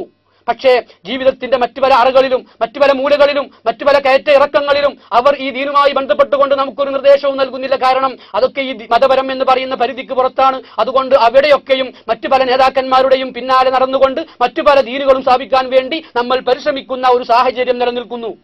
അതുകൊണ്ട് ആരാധനാ രംഗത്ത് അള്ളാഹുവിന്റെ ദീനിലേക്ക് ആളുകളെ ക്ഷണിക്കുന്നത് പോലെ, പരിചയപ്പെടുത്തുന്നത് പോലെ ബാക്കിയുള്ള ഭാഗങ്ങളിലേക്കൊക്കെയും അള്ളാഹുവിന്റെ ദീനിനെ പരിചയപ്പെടുത്തണം. അപ്പോൾ നമ്മൾ ഏതൊരു നേതൃത്വത്തിന്റെ കീഴിലാണോ നിലനിൽക്കുന്നത്, പ്രവാചകൻ സല്ലല്ലാഹു അലൈഹി വസല്ലമയുടെ കാലഘട്ടത്തിൽ ഒരു സഹാബി പ്രവാചകനെ നേതാവായി നിലനിൽക്കുമ്പോൾ ആ പ്രവാചകനെ നേതാവാക്കിയിരുന്നത് ആരാധനാ രംഗത്ത് മാത്രമല്ല. ആരാധനാ രംഗത്ത് പ്രവാചകന്റെ പിന്നിൽ നിന്ന് നമസ്കരിച്ചതിന് ശേഷം രാഷ്ട്രീയ രംഗത്ത് അബൂജഹലിന്റെ പാർട്ടിയിൽ ചേർന്ന് പ്രവർത്തിച്ച പരിചയം നമുക്ക് പ്രവാചകന്റെ അനുഭവത്തിൽ കാണുക സാധ്യമല്ല, സഹാബിമാരുടെ ചരിത്രത്തിൽ കാണുക സാധ്യമല്ല. പക്ഷേ ഇന്ന് മുസ്ലിം സമുദായത്തിന്റെ അവസ്ഥയെടുത്ത് പരിശോധിച്ചാൽ നമുക്ക് കാണാൻ സാധിക്കും, ആരാധനാ രംഗത്ത് നല്ല ആത്മീയ നേതാക്കന്മാർ അവർക്കുണ്ട്. ഖുർആനും സുന്നത്തും അനുസരിച്ച് നിർദ്ദേശങ്ങൾ നൽകും. പക്ഷേ ഇവരുടെ അനുയായികൾക്കും നേതാക്കന്മാർക്കടക്കവും നിർദ്ദേശങ്ങൾ നൽകുന്നത് രാഷ്ട്രീയത്തിൽ ദീനുമായി ബന്ധമില്ലാത്ത നേതാക്കന്മാർ, ദീനുമായി ബന്ധമില്ലാത്ത ആചാര്യന്മാർ, അങ്ങനെ ദീനുമായി ബന്ധമില്ലാത്ത, ഇസ്ലാമുമായി ബന്ധമില്ലാത്ത, പലപ്പോഴും പ്രവാചകനെ തന്നെ അധിക്ഷേപിക്കുന്ന, ഇസ്ലാമിനെ തന്നെ കുഴിച്ചു മൂടാൻ വേണ്ടി പരിശ്രമിക്കുന്ന രാഷ്ട്രീയ പാർട്ടികളിലടക്കം പ്രവർത്തിച്ചുകൊണ്ട് എങ്ങനെയാണ് ഈ ദീനിന്റെ സംസ്ഥാപനത്തിന് വേണ്ടി നമുക്ക് പരിശ്രമിക്കാൻ സാധിക്കുക എന്ന് നമ്മൾ ആലോചിക്കേണ്ടി വരും. അതുകൊണ്ട് മുഴുവൻ രംഗങ്ങളിലും അള്ളാഹുവിന്റെ ദീനാണ് വരേണ്ടത്. മുഴുവൻ രംഗങ്ങളിലും നമുക്ക് സമാധാനം വേണമെങ്കിൽ, അതുകൊണ്ട് ദീന് പുലരുന്ന ആ അർത്ഥത്തിൽ മുഴുവൻ മേഖലകളിലും അള്ളാഹുവിന്റെ ദീന് പുലരുന്ന ഒരു ലോകം സ്വപ്നം കണ്ടുകൊണ്ട് പ്രവർത്തിക്കാൻ നമുക്ക് സാധിക്കേണ്ടതുണ്ട്. പ്രവാചകൻ സല്ലല്ലാഹു അലൈഹി വസല്ലമയും സഹാബിമാരും പ്രവർത്തിച്ചതുപോലെ എന്നാണ് പറഞ്ഞു വന്നതിന്റെ ചുരുക്കം. ഇത് നമുക്ക് സാധ്യമാകുമോ എന്ന് ചോദിച്ചാൽ അള്ളാഹു സുബ്ഹാനഹു വ തആല ഇത് സാധ്യമാകും എന്ന് പറഞ്ഞുകൊണ്ട് നമുക്ക് പ്രതീക്ഷ നൽകുന്നുണ്ട്. അള്ളാഹു സുബ്ഹാനഹു വ തആല വിശുദ്ധ ഖുർആനിൽ നമ്മോട് പറയുന്നു. ഇത് പറയുന്നതിന് മുമ്പ് ദീൻ എന്ന് പറയുമ്പോൾ നമ്മുടെ മനസ്സിൽ എളുപ്പത്തിൽ മനസ്സിലാകുന്നതിനു വേണ്ടി ഒരു ഉദാഹരണം പറയുകയാണ്. ഉദാഹരണം എന്ന് പറയുന്നത് പ്രവാചകൻ സല്ലല്ലാഹു അലൈഹി വസല്ലമ ദീനുൽ ഇസ്ലാമിനെ ഒരു വീടിനോട് ഉപമിച്ചുകൊണ്ട് നമുക്ക് പറഞ്ഞു തന്നിട്ടുണ്ട്. ബുനിയൽ ഇസ്ലാമു അലാ ഹംസിൻ, ഇസ്ലാമിന് 5 തൂണിന്മേൽ സ്ഥാപിച്ചിരിക്കുന്നു എന്ന് പറഞ്ഞുകൊണ്ട് ഈ ഒരു വീടിനോട് ഉപമിച്ചതായിട്ട് നമുക്ക് കാണാൻ സാധിക്കും. അപ്പോൾ ആ വീടിന്റെ ഭാഗങ്ങൾ എന്തൊക്കെയാണ്? അതിന്റെ അടിത്തറ, ഒരു വീടിന് ഏറ്റവും മിനിമം വേണ്ട ഭാഗങ്ങൾ ഏതൊക്കെയാണ്? ഏറ്റവും മിനിമം അതിനൊരു അടിത്തറ വേണം, പിന്നെ അതിന്റെ തൂണുകൾ വേണം, പിന്നെ അതിന് മേൽക്കൂര വേണം. ഏറ്റവും ചുരുങ്ങിയ ഭാഗങ്ങൾ എന്ന് പറയുന്നത് ഇവയാണെങ്കിൽ ഇസ്ലാമാകുന്ന ഈ കെട്ടിടത്തിന്റെ ഈ ഭാഗങ്ങൾ ഏതൊക്കെയാണ് എന്ന് നമ്മൾ പരിശോധിക്കുമ്പോൾ നമുക്ക് കാണാൻ കഴിയും. അതിന്റെ അടിത്തറ എന്ന് പറയുന്നത് ലാ ഇലാഹ ഇല്ലല്ലാഹ് എന്ന് പറയുന്ന കലിമത്തു തൗഹീദാണ്. പിന്നീട് ആരാധനകൾ, നമസ്കാരവും നോമ്പ് സകാത്ത് ഹജ്ജ് പോലെയുള്ള ആരാധനകളാണ് അതിന്റെ തൂണുകൾ. നമസ്കാരത്തെ സംബന്ധിച്ച് പ്രവാചകൻ സല്ലല്ലാഹു അലൈഹി വസല്ലമ പറഞ്ഞു, അസ്സലാത്തു ഇമാദുദ്ദീൻ, നമസ്കാരം എന്ന് പറയുന്നത് ദീനിന്റെ നെടും തൂണാണ്. ഫമൻ അഖാമഹ അഖാമദ്ദീൻ വമൻ ഹദമഹ ഹദമദ്ദീൻ, ആരതിനെ സ്ഥാപിച്ചോ അവൻ ദീനിനെ സ്ഥാപിച്ചു, ആരതിനെ പൊളിച്ചു കളഞ്ഞോ അവൻ ദീനിനെ പൊളിച്ചു കളഞ്ഞു എന്ന് പ്രവാചകൻ സല്ലല്ലാഹു അലൈഹി വസല്ലം പറഞ്ഞിട്ടുണ്ട്. അതുകൊണ്ട് ദീനുൽ ഇസ്ലാമിന്റെ കുറിച്ച് നമ്മൾ പറയുമ്പോൾ ഒരു വീടിനെ കുറിച്ച് സങ്കല്പിക്കുക. അതിന്റെ അടിത്തറ ലാ ഇലാഹ ഇല്ലല്ലാഹ്, അതിന്റെ തൂണുകൾ ആരാധനകളുമാണെങ്കിൽ അതിന്റെ മേൽക്കൂര എന്തായിരിക്കും? ഒരു വീടിന്റെ മേൽക്കൂര നിർവഹിക്കുന്ന ദൗത്യം എന്താണ്? ഈ തൂണുകളെയും ഈ അടിത്തറയെയും മഴയിൽ നിന്നും കാറ്റിൽ നിന്നും മറ്റുള്ള ഉപദ്രവങ്ങളിൽ നിന്നും ഒക്കെ സംരക്ഷിക്കുന്ന ചുമതലയാണ് മേൽക്കൂര നിർവഹിക്കുന്നതെങ്കിൽ ഇസ്ലാമാകുന്ന മേൽക്കൂര എന്താണ് എന്ന് നമ്മൾ ആലോചിക്കേണ്ടതുണ്ട്.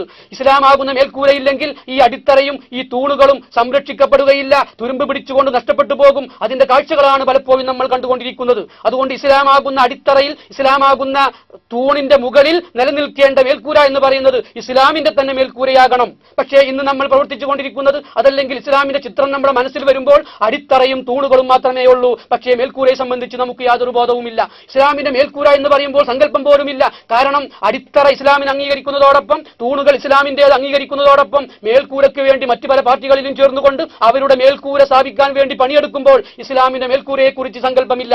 അതുകൊണ്ട് ഇസ്ലാമിന്റെ മേൽക്കൂരയ്ക്ക് കീഴിൽ മാത്രമേ ഇസ്ലാമിന്റെ തൂണുകൾ സംരക്ഷിക്കപ്പെടുകയുള്ളൂ. ഇസ്ലാമാകുന്ന മേൽക്കൂരയ്ക്ക് കീഴിൽ മാത്രമേ ഇസ്ലാമാകുന്ന അതിന്റെ അടിത്തറ സംരക്ഷിക്കപ്പെടുകയുള്ളൂ. അതുകൊണ്ട് ദീനുൽ ഇസ്ലാമിന്റെ ഇഖാമത്ത് എന്ന് പറയുമ്പോൾ ഇസ്ലാമിന്റെ അടിത്തറയാകണം, ഇസ്ലാമിന്റെ തൂണുകളാകണം, ഇസ്ലാമിന്റെ മേൽക്കൂരയാകണം. പക്ഷേ മേൽക്കൂര എന്ത് എന്നതിനെ സംബന്ധിച്ച് നമ്മൾ ആശങ്കപ്പെടുകയാണ്. നമ്മൾ ഇന്നും സംശയത്തിലാണ്. അതുകൊണ്ട് ഏതൊന്നാണോ ഈ അടിത്തറയെയും ഈ തൂണുകളെയും സംരക്ഷിക്കപ്പെടുന്ന ഒന്ന്, അതിനെ സംബന്ധിച്ച് നമ്മൾ ബോധമുള്ളവരായി മാറേണ്ടതുണ്ട് എന്നാണ് പറഞ്ഞു വന്നതിന്റെ ചുരുക്കം. അതുകൊണ്ട് അല്ലാഹു സുബ്ഹാനഹു വ തആല നിങ്ങൾ ഇത് പരിശ്രമിക്കുകയാണെങ്കിൽ സ്ഥാപിച്ചു തരാമെന്ന് നമുക്ക് വാഗ്ദാനം നൽകിയിട്ടുണ്ട്. വിശുദ്ധ ഖുർആനിൽ അല്ലാഹു സുബ്ഹാനഹു വ തആല പറയുന്നു, വഅദല്ലാഹു അല്ലദീന ആമനൂ മിൻകും വഅമിലുസ് സ്വാലിഹാത്തി ലയസ്തഖ്ലിഫന്നഹും ഫിൽ അർളി കമസ്തഖ്ലഫല്ലദീന മിൻ ഖബ്ലിഹിം വലയുമക്കിനന്ന ലഹും ദീനഹും അല്ലദീ ഇർതദാ ലഹും വലയുബദ്ദിലന്നഹും മിൻ ബഅദി ഖൗഫിഹിം അംനാ യഅ്ബുദൂനനി വലാ യുശ്രികൂന ബി ഷൈആ. നിങ്ങളിൽ നിന്ന് വിശ്വസിക്കുകയും സൽക്കർമ്മങ്ങൾ അനുഷ്ഠിക്കുകയും ചെയ്യുന്ന ആളുകൾക്ക് അല്ലാഹു വാഗ്ദാനം നൽകിയിരിക്കുന്നു. എന്താണ് ആ വാഗ്ദാനം? ലയസ്തഖ്ലിഫന്നഹും ഫിൽ അർള്, ഭൂമിയിൽ അല്ലാഹു നിങ്ങൾക്ക് ആധിപത്യം നൽകും. ഭൂമിയിൽ അല്ലാഹു നിങ്ങൾക്ക് ആധിപത്യം നൽകും. കമസ്തഖ്ലഫല്ലദീന മിൻ ഖബ്ലിഹിം, നിങ്ങൾക്ക് മുമ്പുള്ളവർക്ക് ആധിപത്യം നൽകിയതുപോലെ. ആരാണ് നിങ്ങൾക്ക് മുമ്പുള്ളവർ എന്ന് പറയുന്നത്? പ്രവാചകന്മാർക്ക് അല്ലാഹു ആധിപത്യം നൽകിയിട്ടുണ്ട്. കാനത്ത് ബനി ഇസ്രായീല തസൂസുഹുമുൽ അംബിയാ, ഇസ്രായേലി സമൂഹത്തെ നയിച്ചിരുന്നത് തന്നെ പ്രവാചകന്മാരായിരുന്നു എന്ന് അള്ളാഹുവിന്റെ റസൂൽ സല്ലല്ലാഹു അലൈഹി വസല്ലം പറഞ്ഞിട്ടുണ്ട്. അതുകൊണ്ട് ഇതുപോലെ പൂർവികരായ ആളുകൾക്കൊക്കെ ആധിപത്യം നൽകിയതുപോലെ നിങ്ങൾക്കും ആധിപത്യം നൽകും. നിങ്ങളിൽ നിന്ന് വിശ്വസിക്കുകയും സൽക്കർമ്മങ്ങൾ അനുഷ്ഠിക്കുകയും ചെയ്യുന്ന ആളുകൾക്ക് ലയസ്തഖ്ലിഫന്നഹും ഫിൽ അർള് കമസ്തഖ്ലഫല്ലദീന മിൻ ഖബ്ലിഹിം. എന്നിട്ട് പറയുന്നു, വലയുമക്കിനന്ന ലഹും ദീനഹും അല്ലദീ ഇർതദാ ലഹും, നിങ്ങളുടെ ദീനിനെ അവൻ ഭദ്രമായ അടിത്തറയിൽ സ്ഥാപിച്ചു തരും. അപ്പോൾ നിങ്ങളുടെ ദീനിനെ ഭദ്രമായ അടിത്തറയിൽ അവൻ സ്ഥാപിച്ചു തരും. ദീനിന്റെ അടിത്തറ എന്താണ്? ലാ ഇലാഹ ഇല്ലല്ലാഹ്. ഈ അടിത്തറയിൽ ദീനിനെ സ്ഥാപിക്കും, ഇഖാമത്തുദ്ദീൻ സ്ഥാപിതമാകുമെന്നാണ് ഖുർആൻ പറയുന്നത്. വലയുമക്കിനന്ന ലഹും ദീനഹും അല്ലദീ ഇർതദാ ലഹും. എന്നിട്ടോ വലയുബദ്ദിലന്നഹും മിൻ ബഅദി ഖൗഫിഹിം അംനാ, ഇപ്പോൾ നിങ്ങൾ അനുഭവിക്കുന്ന ഈ ഭയത്തിന്റെ അവസ്ഥയൊക്കെ മാറി നിങ്ങൾക്ക് നിർഭയത്വം പ്രദാനം ചെയ്യും. ഇസ്ലാമിന്റെ മേൽക്കൂരയില്ലാത്തതുകൊണ്ട് മഴയും വെയിലും കാറ്റുമൊക്കെ ഏറ്റുകൊണ്ട് ഇപ്പോൾ നിങ്ങൾ അനുഭവിക്കുന്ന ഈ പ്രയാസങ്ങളൊക്കെ മാറി സമാധാനത്തിന്റെ അന്തരീക്ഷം സംജാതമാകും. ഇങ്ങനെയുള്ളൊരു ലോകം പുലരും എന്ന് പ്രവാചകൻ സല്ലല്ലാഹു അലൈഹി വസല്ലമക്ക് അല്ലാഹു സുബ്ഹാനഹു വ തആല വാഗ്ദാനം നൽകുന്നു. പ്രവാചകന്റെ കാലഘട്ടത്തിൽ തന്നെ പ്രവാചകൻ പ്രവാചകന് അത് പുലർത്തി കാണിച്ചു കൊടുക്കാൻ സാധിച്ചിട്ടുണ്ട് എന്ന നഗ്നമായ യാഥാർത്ഥ്യം നമ്മൾ കാണുമ്പോൾ നമുക്കും ഇത് യാഥാർത്ഥ്യമാക്കാൻ കഴിയും. ആ മാർഗത്തിൽ ശരീരം കൊണ്ടും സമ്പത്ത് കൊണ്ടും ത്യാഗ പരിശ്രമങ്ങളിൽ ഏർപ്പെടാൻ നമ്മൾ തയ്യാറുണ്ടെങ്കിൽ ഇത് സ്ഥാപിതമാക്കി തരും എന്നാണ് അള്ളാഹു പറയുന്നത്. യഅ്ബുദൂനനി, അതുകൊണ്ട് നിങ്ങൾ എനിക്ക് ഇബാദത്ത് ചെയ്യുക, വലാ യുശ്രികൂന ബി ശൈഅ, എന്നിൽ ഒന്നിനെയും നിങ്ങൾ പങ്കു ചേർക്കരുത്. അതുകൊണ്ട് യഅ്ബുദൂനനി, നിങ്ങൾ എനിക്ക് ഇബാദത്ത് ചെയ്യുക എന്ന് പറയുമ്പോൾ നമ്മൾ ആരും തെറ്റിദ്ധരിച്ചു പോകരുത്, എന്നെ മാത്രം നിങ്ങൾ ആരാധിക്കുക എന്ന് മാത്രമാണ് അതുകൊണ്ട് ഉദ്ദേശിക്കുന്നത് എന്ന്. എന്നെ മാത്രം നിങ്ങൾ ആരാധിച്ചാൽ മാത്രം ലഭിക്കുന്ന ഒന്നല്ല. എനിക്ക് ഇബാദത്ത് ചെയ്യണം എന്ന് പറഞ്ഞാൽ നിങ്ങൾ എന്നെ മാത്രം ആരാധിച്ച് കാലം കഴിച്ചു കൂട്ടണം എന്ന് മാത്രമല്ല. ആരാധനാ രംഗത്ത് നിങ്ങൾ എനിക്ക് ഇബാദത്ത് ചെയ്യണം, സാമ്പത്തിക രംഗത്ത് നിങ്ങൾ എനിക്ക് ഇബാദത്ത് ചെയ്യണം, സാംസ്കാരിക രംഗത്തും രാഷ്ട്രീയ രംഗത്തും എല്ലാ രംഗങ്ങളിലും നിങ്ങളുടെ പ്രവർത്തനങ്ങൾ എനിക്കുള്ള ഇബാദത്താക്കി മാറ്റണം. അങ്ങനെ നിങ്ങളുടെ മുഴുവൻ ജീവിതവും നിങ്ങൾ അള്ളാഹുവിനുള്ള ഇബാദത്താക്കി മാറ്റണം. ഒന്നിലും പങ്കുചേർക്കരുത്. ആരാധനാ രംഗത്ത് പങ്കുചേർക്കരുത്, സാമ്പത്തിക രംഗത്ത് പങ്കുചേർക്കരുത്, സാംസ്കാരിക രംഗത്ത് പങ്കുചേർക്കരുത്, അതുപോലെ രാഷ്ട്രീയ രംഗത്ത് പങ്കുചേർക്കരുത്, ഒരു രംഗത്തും അള്ളാഹുവിൽ പങ്കുചേർക്കരുത് എന്നാണ് വിശുദ്ധ ഖുർആനിലൂടെ അള്ളാഹു സുബ്ഹാനഹു വ തആല നമ്മോട് പറയുന്നത്.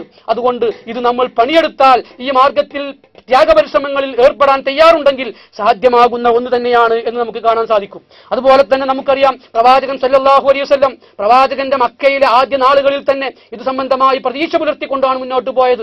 പ്രവാചകന്റെ ആദ്യ നാളുകളിൽ തന്നെ പ്രവാചകന് നല്ല ബോധമുണ്ടായിരുന്നു. ഞാൻ ഉയർത്തിപ്പിടിക്കുന്ന ഈ ദീൻ എന്ന് പറയുന്നത്, ഈ ദീനിന്റെ സംസ്ഥാപനം എന്ന് പറയുന്നത് ഇഖാമത്തുദ്ദീൻ, അത് പുലരാനുള്ളതാണ്. അത് പ്രവാചകന്റെ ആദ്യ നാൾ തൊട്ട് പ്രവാചകൻ ആ പ്രതീക്ഷ വെച്ച് പുലർത്തുന്നതായിട്ട് നമുക്ക് കാണാൻ സാധിക്കും. നമുക്കറിയാം, മർദ്ദനത്തിന്റെ പാടുകൾ അത് കാണിച്ചു കൊടുത്തുകൊണ്ട്, ആ മർദ്ദനത്തിന്റെ പാടുകൾ കാണിച്ചു കൊടുത്തുകൊണ്ട്, അലാ തദുലന അലാ തസ്തൻസിറുലന എന്നൊക്കെ പറഞ്ഞുകൊണ്ട്, ഞങ്ങൾക്ക് വേണ്ടി പ്രാർത്ഥിക്കുന്നില്ലേ, ഞങ്ങൾക്ക് വേണ്ടി അള്ളാഹുവിനോട് സഹായം തേടുന്നില്ലേ എന്ന് പറഞ്ഞുകൊണ്ട് മർദ്ദനത്തിന്റെ പാടുകൾ കാണിച്ചു കൊടുത്തുകൊണ്ട് കഅബയുടെ തണലിൽ വിശ്രമിക്കുകയായിരുന്ന പ്രവാചകന്റെ അടുത്ത് വന്ന് ഹബ്ബാബ് റളിയല്ലാഹു അൻഹു പറയുമ്പോൾ, പൂർവ്വകാല സമൂഹത്തിന് ഏൽക്കേണ്ടി വന്ന, പ്രവാചകന്മാർക്കടക്കം നേരിടേണ്ടി വന്ന മർദ്ദനങ്ങളും പ്രയാസങ്ങളും ഒക്കെ വിശദീകരിച്ച് കൊടുത്തതിന് ശേഷം പ്രവാചകൻ സല്ലല്ലാഹു അലൈഹി വസല്ലം ഹബ്ബാബ് റളിയല്ലാഹു അൻഹുവിനോട് പറയുകയുണ്ടായി, ലൗ തമന്ന ഹാദൽ അംർ, ഈ കാര്യം അല്ലാഹു സുബ്ഹാനഹു വ തആല പൂർത്തീകരിക്കുക തന്നെ ചെയ്യും. ഹത്താ യസ്തിറ റാഖിബുൻ ആയില ഹദറമൗത്ത് എന്ന് പറഞ്ഞുകൊണ്ട് ഹദീസിൽ നമുക്ക് കാണാൻ സാധിക്കുന്നു, ഒരു യാത്രാ സംഘത്തിന് ആടിനെ പിടിക്കുന്ന ചെന്നായിയെയും അല്ലാഹുവിനെയും അല്ലാതെ മറ്റാരെയും ഭയപ്പെടാതെ സൻആ മുതൽ ഹദറമൗത്ത് വരെ യാത്ര ചെയ്യാൻ സാധിക്കുന്ന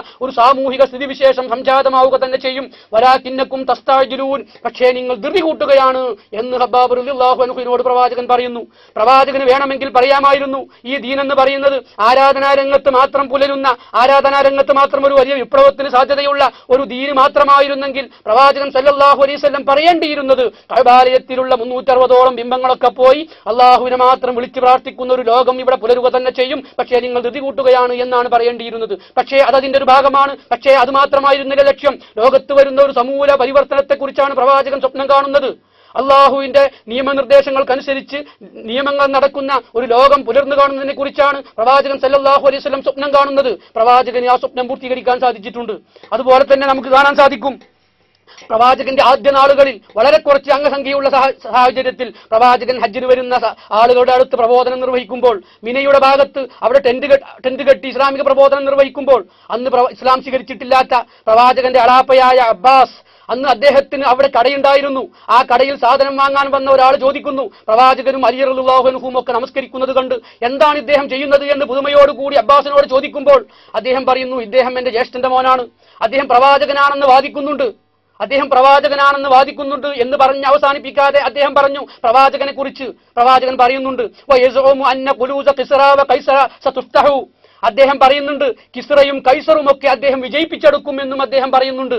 അപ്പോൾ ആരാധനാ രംഗത്ത് മാത്രം സംഭവിക്കുന്ന ഒരു മാറ്റത്തെക്കുറിച്ചല്ല പ്രവാചകൻ സ്വപ്നം കണ്ടത്, ഒരു വലിയ സാമൂഹ്യ മാറ്റത്തെക്കുറിച്ചാണ് പ്രവാചകൻ സ്വപ്നം കണ്ടുകൊണ്ട് സംസാരിക്കുന്നത്. കിസ്റയും കൈസറും ഒക്കെ ഈ ദീനിന് കീഴിൽ വരുന്നതാണ് പ്രവാചകന്റെ സ്വപ്നം എന്ന് പറയുന്നത്. അത് യാഥാർത്ഥ്യമാവുകയുണ്ടായി.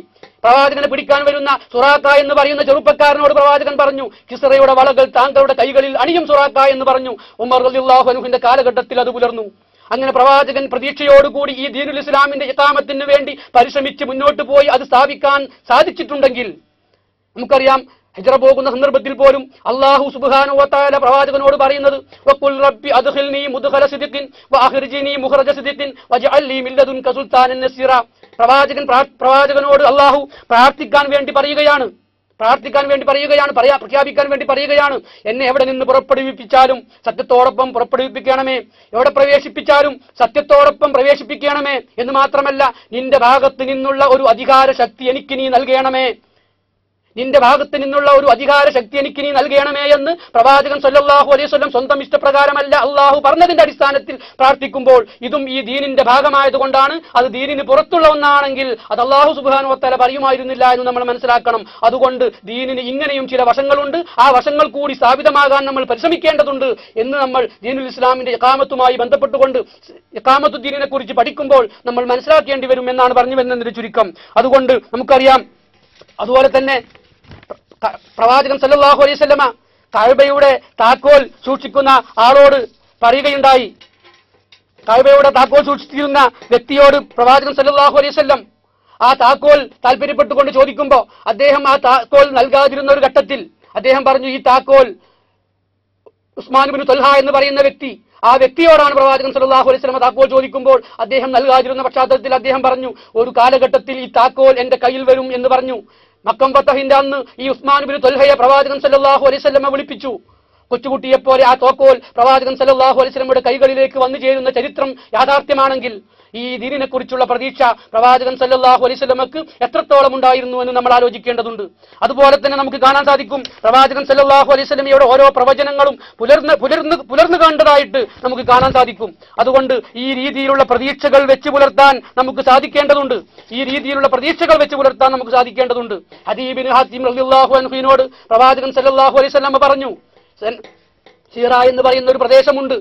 ആ പ്രദേശത്ത് നിന്ന് ഒരു പെൺകുട്ടി ഒറ്റക്ക് വന്ന് കഅബ തവാഫ് ചെയ്തുകൊണ്ട് തിരിച്ചു പോകുന്ന ഒരു കാലഘട്ടം വരും എന്ന് പ്രവാചകൻ സല്ലല്ലാഹു അലൈഹി വസല്ലമക്ക് ആ കാലഘട്ടത്തിൽ പറയാൻ സാധിച്ചു.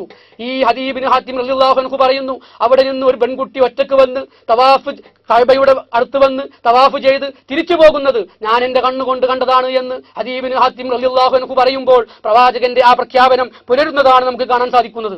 അതുപോലെ തന്നെ ഖന്തഖ് യുദ്ധത്തിന്റെ പശ്ചാത്തലത്തിൽ പ്രവാചകൻ സല്ലല്ലാഹു അലൈഹി വസല്ലമയോട് സഹാബിമാർ വന്നുകൊണ്ട് പരാതി പറഞ്ഞു, ഒരു പാറ എത്ര മേടിയിട്ടും പൊട്ടുന്നില്ല. പ്രവാചകൻ ആ പിക്കാസ് വാങ്ങിയിട്ട് ആ പാറയിൽ മേടുകയാണ്. എന്നിട്ട് പ്രവാചകൻ സല്ലല്ലാഹു അലൈഹി വസല്ലം പറഞ്ഞു, ഉഅ്തീതു മഫാത്തിഹു ശാം, ഷാമിന്റെ താക്കോൽ കൂട്ടം എനിക്ക് നൽകപ്പെട്ടു. പാറകൾ ചിന്നിച്ചിതറി. വീണ്ടും പ്രവാചകൻ സല്ലല്ലാഹു അലൈഹി വസല്ലം മേടുകയാണ്, പാറ ചിന്നിച്ചിതറുന്നു. പ്രവാചകൻ പറഞ്ഞു, ഉഅ്തീതു മഫാത്തിഹു യമൻ, യമന്റെ താക്കോൽ കൂട്ടം എനിക്ക് നൽകപ്പെട്ടു. വീണ്ടും പറഞ്ഞു, ഉഅ്തീതു മഫാത്തിഹു ഫാരിസ്, പേർഷ്യയുടെ താക്കോൽ കൂട്ടം എനിക്ക് നൽകപ്പെട്ടു. അങ്ങനെ ഒരു വലിയ സാമൂഹ്യ വിപ്ലവത്തെക്കുറിച്ച് പ്രവാചകൻ സല്ലല്ലാഹു അലൈഹി വസല്ലം സ്വപ്നം കാണുമ്പോൾ ഈ ദീന് പുലരുന്ന ലോകത്തെക്കുറിച്ച് പ്രവാചകന് വ്യക്തമായ ബോധമുണ്ടായിരുന്നു എന്നാണ് നമ്മൾ പറഞ്ഞു വന്നതിന്റെ ചുരുക്കം. അതുകൊണ്ട് ഈ ദീനുൽ ഇസ്ലാമിന്റെ ഇഖാമത്തിന് വേണ്ടി പരിശ്രമിക്കുക എന്ന് പറയുന്നത് അള്ളാഹുവിന്റെ സ്വർഗം പ്രതീക്ഷിക്കുന്ന പ്രവാചകനോട് സ്നേഹമുള്ള ഏതൊരു സത്യവിശ്വാസിയുടെയും ബാധ്യതയാണ് എന്ന് നമുക്ക് കാണാൻ സാധിക്കും. അങ്ങനെ ഈ ദീന് മുഴുവനും 23 വർഷക്കാലം കൊണ്ട് മക്കയിലും മദീനയിലുമായി ഈ ദീനുൽ ഇസ്ലാമിന്റെ സംസ്ഥാപനം പൂർത്തിയാകുമ്പോൾ നമുക്കറിയാം, അൽ യൗമ അക്മൽതു ലക്കും ദീനക്കും വ അത്മംതു അലൈക്കും നിഅമതി വ റളിയതു ലക്കുമുൽ ഇസ്ലാമ ദീന, ഇന്ന് നിങ്ങൾക്ക് നിങ്ങളുടെ ദീൻ പൂർത്തീകരിച്ചു തന്നിരിക്കുന്നു എന്ന് പറഞ്ഞുകൊണ്ട് ആയത്ത് അവതരിപ്പിക്കുമ്പോൾ അവിടെ പൂർത്തിയായ ദീൻ ഏതായിരുന്നു എന്നുകൂടി നമ്മൾ പരിശോധിക്കണം. പ്രവാചകൻ സല്ലല്ലാഹു അലൈഹി വസല്ലം 23 വർഷക്കാലം മക്കയിലും മദീനയിലുമായി രാവും പകലുമില്ലാതെ യുദ്ധങ്ങളും അതുപോലെ സന്ധികളും അങ്ങനെ നിരന്തരമായി ഈ മാർഗത്തിൽ ഹിജ്റയും ജിഹാദും ഒക്കെ ചെയ്തുകൊണ്ട് ത്യാഗ പരിശ്രമങ്ങളിൽ ഏർപ്പെട്ടുകൊണ്ട് പ്രവാചകനും സഹാബിമാരും നിരന്തരമായി പരിശ്രമിച്ചിട്ട് നേടിയെടുത്തത് വെറും ആരാധനാരംഗത്ത് മാത്രം സംഭവിച്ച ഒരു വിപ്ലവമായിരുന്നില്ല. ആരാധനാരംഗത്ത് മാത്രമായിരുന്നു പ്രവാചകൻ സ്ഥാപിച്ച ദീനെങ്കിൽ അവിടെ നടക്കേണ്ടിയിരുന്ന മാറ്റം എന്ന് പറയുന്നത്, പ്രവാചകൻ സല്ലല്ലാഹു അലൈഹി വസല്ലം വഫാത്താകുമ്പോൾ അവിടെ നടക്കേണ്ട മാറ്റം എന്ന് പറയുന്നത് ആരാധനാരംഗത്ത് മാത്രമായിരുന്നു. പ്രവാചകൻ മദീന പള്ളിയിലുള്ള ഒരു ആത്മീയ നേതാവ് മാത്രമാകുമായിരുന്നു വഫാത്താകുമ്പോൾ. അങ്ങനെ രാഷ്ട്രീയ രംഗത്തൊക്കെ അബൂജഹലും അബൂലഹബും ഒക്കെ അവരുടെ പാർട്ടികളും മുന്നണികളും ഒക്കെ ഉണ്ടാക്കി അവിടെ ഭരണം നടത്തുന്ന ഒരു സാഹചര്യമാകുമായിരുന്നു ഉണ്ടാകേണ്ടിയിരുന്നത്. പക്ഷേ പ്രവാചകൻ സ്ഥാപിച്ച ദീൻ എന്ന് പറയുന്നത് ആരാധനാ രംഗത്ത് മാത്രമായിരുന്നില്ല, സാമ്പത്തിക രംഗത്ത് അള്ളാഹുവിന്റെ ദീനാണ് അവിടെ പുലർന്നത്. അതുകൊണ്ട് സാമ്പത്തിക രംഗത്ത് അള്ളാഹുവിന്റെ നിയമങ്ങൾക്കനുസരിച്ചുകൊണ്ട് മുന്നോട്ട് പോകുന്ന ലോകമായിരുന്നു അത്. രാഷ്ട്രീയ രംഗത്ത് അള്ളാഹുവിന്റെ ദീനാണ് പുലർന്നത്. അതുകൊണ്ട് രാഷ്ട്രീയ രംഗത്തും പ്രവാചകനായിരുന്നു നേതാവ്. അതുകൊണ്ട് പള്ളിയിൽ ആത്മീയമായ നിർദ്ദേശങ്ങളൊക്കെ നൽകുന്ന, മതപരമായ മസാലകളൊക്കെ നൽകുന്ന, അങ്ങനെ മദീന പള്ളിയിൽ ചമ്രം പടിഞ്ഞിരുന്നു കൊണ്ട് നീട്ടിയ താടിയും തസ്ബീഹുമാലയുമായി കഴിഞ്ഞുകൂടുന്ന ഒരു പ്രവാചകനായിരുന്നില്ല വഫാത്താകുമ്പോൾ. അൽ യൗമ അക്മൽതു ലക്കും ദീനക്കും, ഇന്ന് നിങ്ങൾക്ക് നിങ്ങളുടെ ദീൻ പൂർത്തീകരിച്ചു തന്നിരിക്കുന്നു എന്ന് പറയുമ്പോൾ പ്രവാചകൻ സല്ലല്ലാഹു അലൈഹി വസല്ലം അവിടെ പൂർത്തീകരിച്ച ദീൻ എന്ന് പറയുന്നത് സമ്പൂർണ്ണമായ ദീനായിരുന്നു. അതുകൊണ്ട് പ്രവാചകൻ സല്ലല്ലാഹു അലൈഹി വസല്ലം വഫാത്താകുമ്പോൾ 30 ലക്ഷം ചതുരശ്ര കിലോമീറ്റർ വിസ്തൃതിയുള്ള ഒരു രാജ്യത്തിന്റെ ഭരണാധികാരിയായിരുന്നു. പ്രവാചകൻ വഫാത്താകുമ്പോൾ ഒരു രാജ്യത്തിന്റെ ഭരണാധികാരിയായിരുന്നു. എങ്ങനെ സംഭവിച്ചു എന്ന് ചോദിച്ചാൽ അള്ളാഹു ഏൽപ്പിച്ച ഉത്തരവാദിത്തം വളരെ ഭംഗിയായി നിർവഹിച്ചതുകൊണ്ട്. ആരാധനാ രംഗത്ത് ആ ഉത്തരവാദിത്തം നിർവഹിച്ചു. അങ്ങനെ ജീവിതത്തിന്റെ എല്ലാ രംഗങ്ങളിലും ആ ഉത്തരവാദിത്തം നിർവഹിച്ചു. പൂർണ്ണമായി ദീന് സ്ഥാപിതമായപ്പോൾ പൂർണ്ണമായ ഒരു രാഷ്ട്രം നിലവിൽ വന്നു എന്ന് മാത്രമല്ല, പ്രവാചകൻ സല്ലല്ലാഹു അലൈഹി വസല്ലം വഫാത്താകുമ്പോൾ പ്രവാചകന്റെ മയ്യിത്ത്, തിങ്കളാഴ്ച മരണപ്പെട്ട പ്രവാചകന്റെ മയ്യിത്ത് ബുധനാഴ്ചയാണ് കബറടക്കം ചെയ്യുന്നത് എന്ന് പറയുമ്പോൾ അവിടെ ഈ ദീനിന്റെ ഉത്തരവാദിത്വം ഏറ്റെടുത്തുകൊണ്ട് മുന്നോട്ട് കൊണ്ടുപോകാൻ ഒരു നായകൻ ആവശ്യമുണ്ടായിരുന്നു. മദീനയിൽ ഇമാമ് നിൽക്കാൻ ഒരു ആത്മീയ നേതാവിനെ കിട്ടാത്തത് കൊണ്ടായിരുന്നില്ല. ആ രാജ്യത്തിന്റെ ഭരണാധികാരി ആര് എന്ന് തീരുമാനിച്ചതിന് ശേഷമാണ് പ്രവാചകൻ സല്ലല്ലാഹു അലൈഹി വസല്ലമയുടെ മയ്യിത്ത് പോലും കബറടക്കിയത് എങ്കിൽ ഇസ്ലാമിൽ ഈ വക ദീനീ സ്വഭാവങ്ങളിലുള്ള പല വിഷയങ്ങൾക്കും സഹാബിമാർ എത്രത്തോളം പ്രാധാന്യമാണ് കൽപ്പിച്ചിരുന്നത് എന്നാണ് അതിൽ നിന്ന് നമുക്ക് മനസ്സിലാക്കാൻ സാധിക്കുന്നത്. അതുപോലെ തന്നെ ഈ കാലഘട്ടത്തിലും പ്രവാചകന്റെ കാലഘട്ടത്തിലുമൊക്കെ ഈ ദീനുൽ ഇസ്ലാമിന്റെ ശത്രുക്കൾ ആരായിരുന്നു എന്ന് കൂടി നമ്മൾ പരിശോധിക്കേണ്ടതുണ്ട്. ഓരോ കാലഘട്ടങ്ങളിലും കടന്നു വന്ന പ്രവാചകന്മാരുടെ ശത്രുക്കൾ ആരായിരുന്നോ അവർ തന്നെയാണ് ഇന്നും ഈ ദീനിന്റെ ശത്രുക്കൾ എന്ന് കാണാൻ കഴിയും. ആരായിരുന്നു പ്രവാചകന്മാരുടെ ശത്രുക്കൾ? വെറും സാധാരണക്കാരായിരുന്നോ? ബിംബങ്ങളെ വിളിച്ചു മാത്രം പ്രാർത്ഥിക്കുന്ന സാധുക്കളായ ആളുകളാണോ പ്രവാചകന്മാർക്കെതിരെ അണിനിരന്നത് എന്ന് പരിശോധിക്കുമ്പോൾ വിശുദ്ധ ഖുർആനിൽ നിന്ന് നമുക്ക് കാണാൻ സാധിക്കുന്ന യാഥാർത്ഥ്യം സമൂഹത്തിൽ മേധാവിത്വം പുലർത്തിയിരുന്ന അഹങ്കാരികളും വിക്കാരികളും ഒക്കെ ആയിരുന്ന, സമൂഹത്തെ ചൂഷണം ചെയ്ത് ജീവിച്ചിരുന്ന നേതാക്കന്മാരും പുരോഹിതന്മാരും സമ്പന്നവർഗവുമായിരുന്നു പ്രവാചകന്മാരുടെ ശത്രുക്കൾ എന്നുകൂടി നമുക്ക് കാണാൻ സാധിക്കും. അതുകൊണ്ട് പ്രവാചകന്മാരുടെ ശത്രുക്കളാണ് ഇന്ന് നമ്മുടെയും ശത്രുക്കൾ എന്ന് കാണാം. പക്ഷേ ഇന്ന് ഒരു വൈരുദ്ധ്യം എന്താണെന്ന് ചോദിച്ചാൽ, മൂസാ നബി അലൈഹിസ്സലാമിയെ മതരംഗത്ത് സ്വീകരിക്കുന്ന ആളുകൾ രാഷ്ട്രീയത്തിൽ ഫിർഔന്റെ കൂടെ മുന്നോട്ട് പോയിക്കൊണ്ടിരിക്കുന്നു. മതരംഗത്ത് ഇബ്രാഹിം നബി അംഗീകരിക്കുന്നവർ രാഷ്ട്രീയ രംഗത്ത് നമ്രൂദിന്റെ തന്നെ പാർട്ടിയിൽ ചേർന്ന് പ്രവർത്തിക്കുന്ന സാഹചര്യം നമുക്ക് കാണാൻ കഴിയുന്നു, വളരെ വിരോധാഭാസം എന്നുള്ള നിലക്ക്. അതേസമയം പ്രവാചകൻ മൂസാ നബി അലൈഹിസ്സലാം ഈ ദീനുമായി കടന്നു വരുമ്പോൾ അവിടെ ഫിർഔൻ ശത്രുവാണ്. പിന്നെ മൂസാ നബി അലൈഹിസ്സലാമിൽ വിശ്വസിച്ച ഒരാളും അതിനങ്ങോട്ട് പോയിട്ടില്ല. ഇബ്രാഹിം നബി അലൈഹിസ്സലാമിയുടെ ശത്രുവായിരുന്നു നമ്രൂദ്. അങ്ങനെ സമൂഹത്തിൽ പുരോഹിതന്മാരും സമ്പന്നവർഗവും അതുപോലെ തന്നെ ഭരണാധികാരികളും ഒക്കെയായിരുന്നു ഈ ദീനുൽ ഇസ്ലാമിന്റെ ശത്രുക്കൾ. കാരണം ഈ ദീന് പുലരേണ്ട വിധം പുലർന്നാൽ ഇവരുടെയൊക്കെ ആധിപത്യങ്ങളും കോട്ടകൊത്തളങ്ങളും തകർന്നടിയുമെന്ന തിരിച്ചറിവ് അവർക്കുണ്ടായിരുന്നു. ആധുനിക കാലഘട്ടത്തിലെ ഇസ്ലാമിക പ്രസ്ഥാനങ്ങൾ ദീനുൽ ഇസ്ലാമിന്റെ സമ്പൂർണ്ണമായ സംസ്ഥാപനത്തിന് വേണ്ടി പരിശ്രമിക്കുമ്പോൾ അവിടെ മതപരമായ രംഗത്ത് മാത്രമല്ല രാഷ്ട്രീയവും സാമൂഹികവും സാമ്പത്തികവും അങ്ങനെ ജീവിതത്തിന്റെ മുഴുവൻ രംഗങ്ങളിലും സമൂലമായ പരിവർത്തനം ലക്ഷ്യം വെച്ചുകൊണ്ട് പ്രവർത്തിക്കുന്നു എന്ന് തിരിച്ചറിയുന്ന ആധുനിക കാലഘട്ടത്തിലെ ഇസ്ലാമിന്റെ ശത്രുക്കൾ, ആധുനിക കാലഘട്ടത്തിലെ സമ്പന്നവർഗം, പുരോഹിതന്മാർ, രാഷ്ട്രീയക്കാർ, ഭരണാധികാരികൾ ഇവരൊക്കെയും ആധുനിക കാലഘട്ടത്തിലെ ഇസ്ലാമിക പ്രസ്ഥാനങ്ങളെ തിരിച്ചറിഞ്ഞിരിക്കുന്നു. പ്രവാചകന്മാരുടെ പാതയിൽ മുന്നോട്ട് പോകുന്ന ഇവരെ തിരിച്ചറിഞ്ഞതുകൊണ്ട് ഇത്തരത്തിലുള്ള വിഭാഗങ്ങളിൽ നിന്നാണ് ഇന്നും ശത്രുക്കളെ നമുക്ക് കാണാൻ കഴിയുന്നത്. അതുകൊണ്ടാണ് ഇത്തരത്തിൽ ഉത്തരവാദിത്തങ്ങൾ നടത്തുന്ന പ്രസ്ഥാനങ്ങളെ നിരോധിക്കുന്നത്, തീവ്രവാദ പട്ടികയിൽ ഉൾപ്പെടുത്തുന്നത്. അങ്ങനെ ലോകത്തിന്റെ നാനാഭാഗങ്ങളിൽ ദീനുൽ ഇസ്ലാമിനോട് ശത്രുത പുലർത്തുന്ന ആളുകൾ പ്രവാചകന്മാരുടെ കാലഘട്ടത്തിൽ ശത്രുത പുലർത്തിയിരുന്ന അതേ സ്വഭാവത്തിൽ ഇന്നും ശത്രുത പുലർത്തുന്നതായിട്ട് നമുക്ക് കാണാൻ കഴിയുന്നു. ഈ സംഗതിയും നമ്മൾ തിരിച്ചറിയേണ്ടതുണ്ട്. അതുകൊണ്ട് എല്ലാ കാലഘട്ടങ്ങളിലും പ്രവാചകന്മാരോട് ശത്രുത പുലർത്തിയിരുന്ന താകൂത്തുകൾ, ദൈവേതര ശക്തികൾ ഇന്നും അവർ തന്നെയാണ് താകൂത്തുകളും ദൈവേതര ശക്തികളുമായിട്ട് മുന്നോട്ട് പോയിക്കൊണ്ടിരിക്കുന്നത് എന്ന് നമുക്ക് കാണാൻ സാധിക്കും. അതുപോലെ തന്നെ നമ്മുടെ ആരാധനാ കർമ്മങ്ങൾ പോലും നമ്മുടെ ഈ ഇഹലോക ജീവിതത്തിലുള്ള നമ്മെ സമൂല പരിവർത്തനത്തിന് വേണ്ടി നമ്മെ പ്രാപ്തരാക്കുന്നതിന് വേണ്ടിയുള്ള ആരാധനകളാണ് അള്ളാഹു നിശ്ചയിച്ചത് എന്ന് നമുക്ക് കാണാൻ സാധിക്കും. നമസ്കാരവും നോമ്പും സക്കാത്തും ഹജ്ജും ഒക്കെ മനുഷ്യനെ ശുദ്ധീകരിക്കാനും സംസ്കരിക്കാനും ഉള്ളതാണ്. നമസ്കാരം മനുഷ്യനെ നന്നാക്കാനാണ്. അഖിമിസ്സലാത്ത ലിദിക്രി, എന്നെക്കുറിച്ചുള്ള ഓർമ്മ നിലനിർത്താൻ നിങ്ങൾ നമസ്കരിക്കുക. ഇന്ന സ്വലാത്ത തൻഹാ അനിൽ ഫഹ്ശാഇ വൽ മുൻകർ, നിശ്ചയമായും നമസ്കാരം മനുഷ്യനെ നീചവും മ്ലേച്ഛവുമായ പ്രവർത്തനങ്ങളിൽ നിന്ന് തടഞ്ഞു നിർത്തുന്നു. നോമ്പിനെ കുറിച്ച് പറഞ്ഞു, മല്ലം യദ ഖൗല അസ്സൂരി വൽ അമല ബിഹി ഫലൈസ ലില്ലാഹി ഹജ്ജത്തുൻ ഫീ അൻ യദാ തആമഹു വശറാബഹു. നിങ്ങൾ നീചമായ വാക്കും പ്രവൃത്തിയും ഉപേക്ഷിക്കുന്നില്ലെങ്കിൽ അന്നപാനീയങ്ങൾ ഉപേക്ഷിക്കണമെന്ന് അല്ലാഹുവിന് യാതൊരു നിർബന്ധവുമില്ല. ഖുദ് മിൻ അംവാലിഹിം സദഖത്തൻ തുതഹിറുഹും വതുസക്കീഹിം ബിഹാ. നിങ്ങളെ ശുദ്ധീകരിക്കുകയും സംസ്കരിക്കുകയും ചെയ്യുന്ന നിർബന്ധമായ ദാനം അവരിൽ നിന്ന് വാങ്ങുക. അപ്പോൾ സക്കാത്ത് ശുദ്ധീകരിക്കാനാണ്, സംസ്കരിക്കാനാണ്. നോമ്പിനെ കുറിച്ച് പറഞ്ഞത് തഖ്വ ഉണ്ടാകാനാണ്, ലഅല്ലക്കും തത്തഖൂൻ എന്നാണ് ഖുർആൻ പറഞ്ഞത്. അങ്ങനെ ഇസ്ലാമിൽ നിർബന്ധമാക്കപ്പെട്ട ആരാധനാ കർമ്മങ്ങൾ പോലും ഈ പരലോകത്ത് സ്വർഗം കിട്ടുക എന്ന് പറയുന്ന ഒരു ലക്ഷ്യം മാത്രമല്ല, ഇഹലോകത്ത് തന്നെ മനുഷ്യനെ ശുദ്ധീകരിക്കാനാണ്, സംസ്കരിക്കാനാണ്. അങ്ങനെ അള്ളാഹു ഏൽപ്പിച്ച പ്രവാചകൻ ഏൽപ്പിച്ച ഉത്തരവാദിത്തങ്ങൾ വളരെ ഭംഗിയായി നിർവഹിക്കുന്നതിന് വേണ്ടി അവരെ തയ്യാറാക്കാനാണ് എന്ന് നമുക്ക് കാണാൻ സാധിക്കും. വിശുദ്ധ ഖുർആനിൽ പോലും ഉള്ള ആയത്തുകൾ പരിശോധിച്ചാൽ വെറും ആരാധനാ രംഗങ്ങളിലേക്ക് ആവശ്യമായ നിർദ്ദേശങ്ങൾ മാത്രമേ ഖുർആനിലുള്ളൂ എന്ന് നമുക്ക് കാണാൻ കഴിയുമോ? ജീവിതത്തിന്റെ മുഴുവൻ രംഗങ്ങളിലേക്കും ആവശ്യമായ നിയമങ്ങളും നിർദ്ദേശങ്ങളും ഖുർആനിൽ നമുക്ക് കാണാൻ കഴിയും. അതുകൊണ്ട് ജീവിതത്തിന്റെ മുഴുവൻ രംഗങ്ങളിലും അള്ളാഹുവിനെ സൂക്ഷിച്ചുകൊണ്ട് നമ്മൾ മുന്നോട്ട് പോകണം. തഖ്വ എന്ന് പറയുന്നത് ജീവിതത്തിന്റെ എല്ലാ രംഗങ്ങളിലേക്കും ആവശ്യമുള്ള ഒന്നാണെങ്കിൽ അത് റമദാനിലൂടെ മൊത്തം ഇബാദത്തിലൂടെ യാ അയ്യുഹന്നാസ് ഉഅ്ബുദൂ റബ്ബക്കുമുല്ലദീ ഖലഖക്കും വല്ലദീന മിൻ ഖബലിക്കും ലഅല്ലക്കും തത്തഖൂൻ, ഏ മനുഷ്യരെ, നിങ്ങളെയും നിങ്ങളുടെ മുമ്പുള്ളവരെയും സൃഷ്ടിച്ച നിങ്ങളുടെ റബ്ബിന് നിങ്ങൾ ഇബാദത്ത് ചെയ്യുക, ലഅല്ലക്കും തത്തഖൂൻ, നിങ്ങൾ മുത്തഖീങ്ങളായി മാറുന്നതിന് വേണ്ടി. അതുകൊണ്ട് ആരാധനകളുടെ ലക്ഷ്യം തഖ്വ ഉണ്ടാവുകയാണെങ്കിൽ ഈ തഖ്വ ജീവിതത്തിന്റെ എല്ലാ രംഗങ്ങളിലും നമ്മൾ പാലിക്കേണ്ടതുണ്ട്. ആരാധനാ രംഗത്ത് തഖ്വ വേണം, സാമൂഹിക രംഗത്ത് തഖ്വ വേണം, സാമ്പത്തിക രംഗത്തും സാംസ്കാരിക രംഗത്തും രാഷ്ട്രീയ രംഗത്തും ഒക്കെ നമ്മൾ തഖ്വ ഉള്ളവരായി മാറണം. അങ്ങനെ തഖ്വ ഉള്ളവരായി മാറി ജീവിക്കുമ്പോൾ ഇഹലോകത്ത് നമുക്ക് സമാധാനമുണ്ടാകും, പരലോകത്ത് അള്ളാഹുവിന്റെ സ്വർഗം നമുക്ക് ലഭിക്കും. അതുകൊണ്ട് ഇഹലോകത്ത് ക്ഷേമവും പരലോകത്ത് മോക്ഷവും ലഭിക്കുന്ന സമ്പൂർണ്ണമായ പരിവർത്തനം സാധ്യമാകുന്ന ഒരു ദീനാണ് വിശുദ്ധ ഖുർആൻ നമുക്ക് പരിചയപ്പെടുത്തുന്നത്. ഖുർആൻ നമുക്ക് പരിചയപ്പെടുത്തുന്നത്, പ്രവാചകൻ പഠിപ്പിച്ചത്, അള്ളാഹു സുബ്ഹാനഹു വ തആല നമുക്ക് നൽകിയിട്ടുള്ളത്. അതുകൊണ്ട് സ്വർഗത്തിൽ നിന്ന് പോരുമ്പോൾ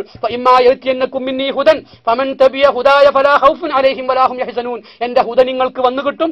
ആ ഹുദ അനുസരിച്ചുകൊണ്ട് മുന്നോട്ട് പോകുന്നോ അവർക്ക് ദുഃഖിക്കാനും ഭയപ്പെടാനും അവസരമുണ്ടായിരിക്കുകയില്ല. ആ ദുഃഖവും ഭയവും ഇഹലോകത്തുണ്ടാവുകയില്ല, പരലോകത്തുണ്ടാവുകയില്ല. അങ്ങനെ ഇഹലോകത്തും പരലോകത്തും സമാധാനം സംജാതമാകുന്ന പ്രവർത്തനങ്ങളിൽ മുഴുകേണ്ടതുണ്ട് നമ്മൾ. പരലോകത്ത് അല്ലാഹു സുബ്ഹാനഹു വ തആല ചോദ്യം ചെയ്യുമ്പോൾ നമുക്കറിയാം, അല്ലാഹു സുബ്ഹാനഹു വ തആല പറയുന്നു, പ്രവാചകൻ സല്ലല്ലാഹു അലൈഹി വസല്ലം പറയുന്നു, ലാ യസാലു ഖദമ അബ്ദിൻ എന്ന് പറഞ്ഞുകൊണ്ട്, ഒരടിമയുടെയും കാലടി മുന്നോട്ട് നീങ്ങുകയില്ല എന്ന് പറഞ്ഞുകൊണ്ട് പരലോകത്ത് വിചാരണ ചെയ്യുന്ന രംഗം വിശുദ്ധ ഖുർആൻ പറയുന്നുണ്ട്, പ്രവാചകൻ സല്ലല്ലാഹു അലൈഹി വസല്ലം പഠിപ്പിക്കുന്നുണ്ട്. അങ്ങനെ ഖുർആനിലും പ്രവാചകനിലൂടെയും ഒക്കെ നമുക്ക് മനസ്സിലാക്കാൻ കഴിയും നമ്മുടെ ആരോഗ്യം, നമ്മുടെ സമ്പത്ത്, മറ്റ് അനുഗ്രഹങ്ങളൊക്കെയും അല്ലാഹു സുബ്ഹാനഹു വ തആല ചോദ്യം ചെയ്യും. അപ്പോൾ ചോദ്യം ചെയ്യുമ്പോൾ മിൻ ഐനക്തസബഹു വ ഫീമാ അൻഫഖ എന്ന സമ്പത്തിനെ കുറിച്ച് ചോദിക്കും, അവന്റെ അറിവിനെ കുറിച്ച് ചോദിക്കും, അവൻ അള്ളാഹു നൽകിയ ആയുസിനെ കുറിച്ച് ചോദിക്കും. അപ്പോൾ അള്ളാഹു ചോദിക്കുമ്പോൾ നമുക്ക് പറയാൻ കഴിയുമോ, പടച്ചവനെ, എന്റെ ഇൽമിനെ കുറിച്ച് ചോദിക്കുമ്പോൾ ഞാൻ മതപരമായ രംഗത്ത് മാത്രം ചെലവഴിച്ച ഇൽമ് എന്നോട് ചോദിച്ചാൽ മതി.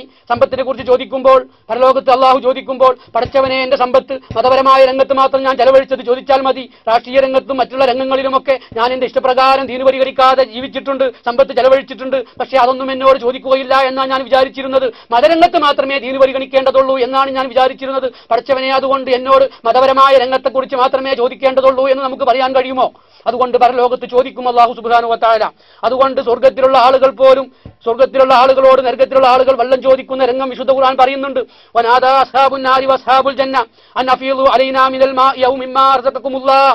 സ്വർഗത്തിലുള്ള ആളുകളോട് നരകത്തിലുള്ള ആളുകൾ വെള്ളം ചോദിക്കും, നിങ്ങൾക്ക് നൽകിയ വെള്ളത്തിൽ നിന്ന് കുറച്ച് വെള്ളം ഞങ്ങൾക്ക് നൽകണം, നിങ്ങൾക്ക് നൽകിയ ഭക്ഷണത്തിൽ നിന്ന് കുറച്ച് ഭക്ഷണം ഞങ്ങൾക്ക് നൽകണം. അപ്പോൾ അവർ പറയുന്നു, ഇന്നല്ലാഹ ഹറമഹുമാ അലൽ കാഫിരീൻ, നിഷേധികൾക്ക് അല്ലാഹു ഇത് ഹറാമാക്കിയിരിക്കുന്നു. കാരണം നിങ്ങൾ ദൈവമില്ല എന്ന് പറഞ്ഞു എന്നല്ല കാരണം പറയുന്നത്, അല്ലദീന ഇത്തഖദൂ ദീനഹും ലഹ്വൻ വലഇബ, അവരവരുടെ ദീനിനെ കളിയും വിനോദവുമാക്കിയ ആളുകളാണ്. മതരംഗത്ത് മാത്രം ദീന് സ്വീകരിച്ച് രാഷ്ട്രീയ രംഗത്ത് തോന്നിയ പോലെ ജീവിച്ചാൽ അന്ന് നരകത്തിലുള്ള ആളുകളോട് വെള്ളം ചോദിക്കേണ്ടി വരും എന്ന് നമ്മൾ അറിയേണ്ടതുണ്ട്. അതുകൊണ്ട് അവസാനിപ്പിക്കുകയാണ്, അള്ളാഹുവിന്റെ ദീൻ പരിഗണിച്ചുകൊണ്ട് മുന്നോട്ട് പോകുന്ന ആളുകളായി നമ്മൾ മാറണം. അതിന് അല്ലാഹു സുബ്ഹാനഹു വ തആല നമ്മെ അനുഗ്രഹിക്കുമാറാകട്ടെ. വാഹിർ ദഅവാനാ അനിൽ ഹംദുലില്ലാഹി റബ്ബിൽ ആലമീൻ. അസ്സലാമു അലൈക്കും വറഹ്മത്തുള്ളാഹി വബറകാതുഹു.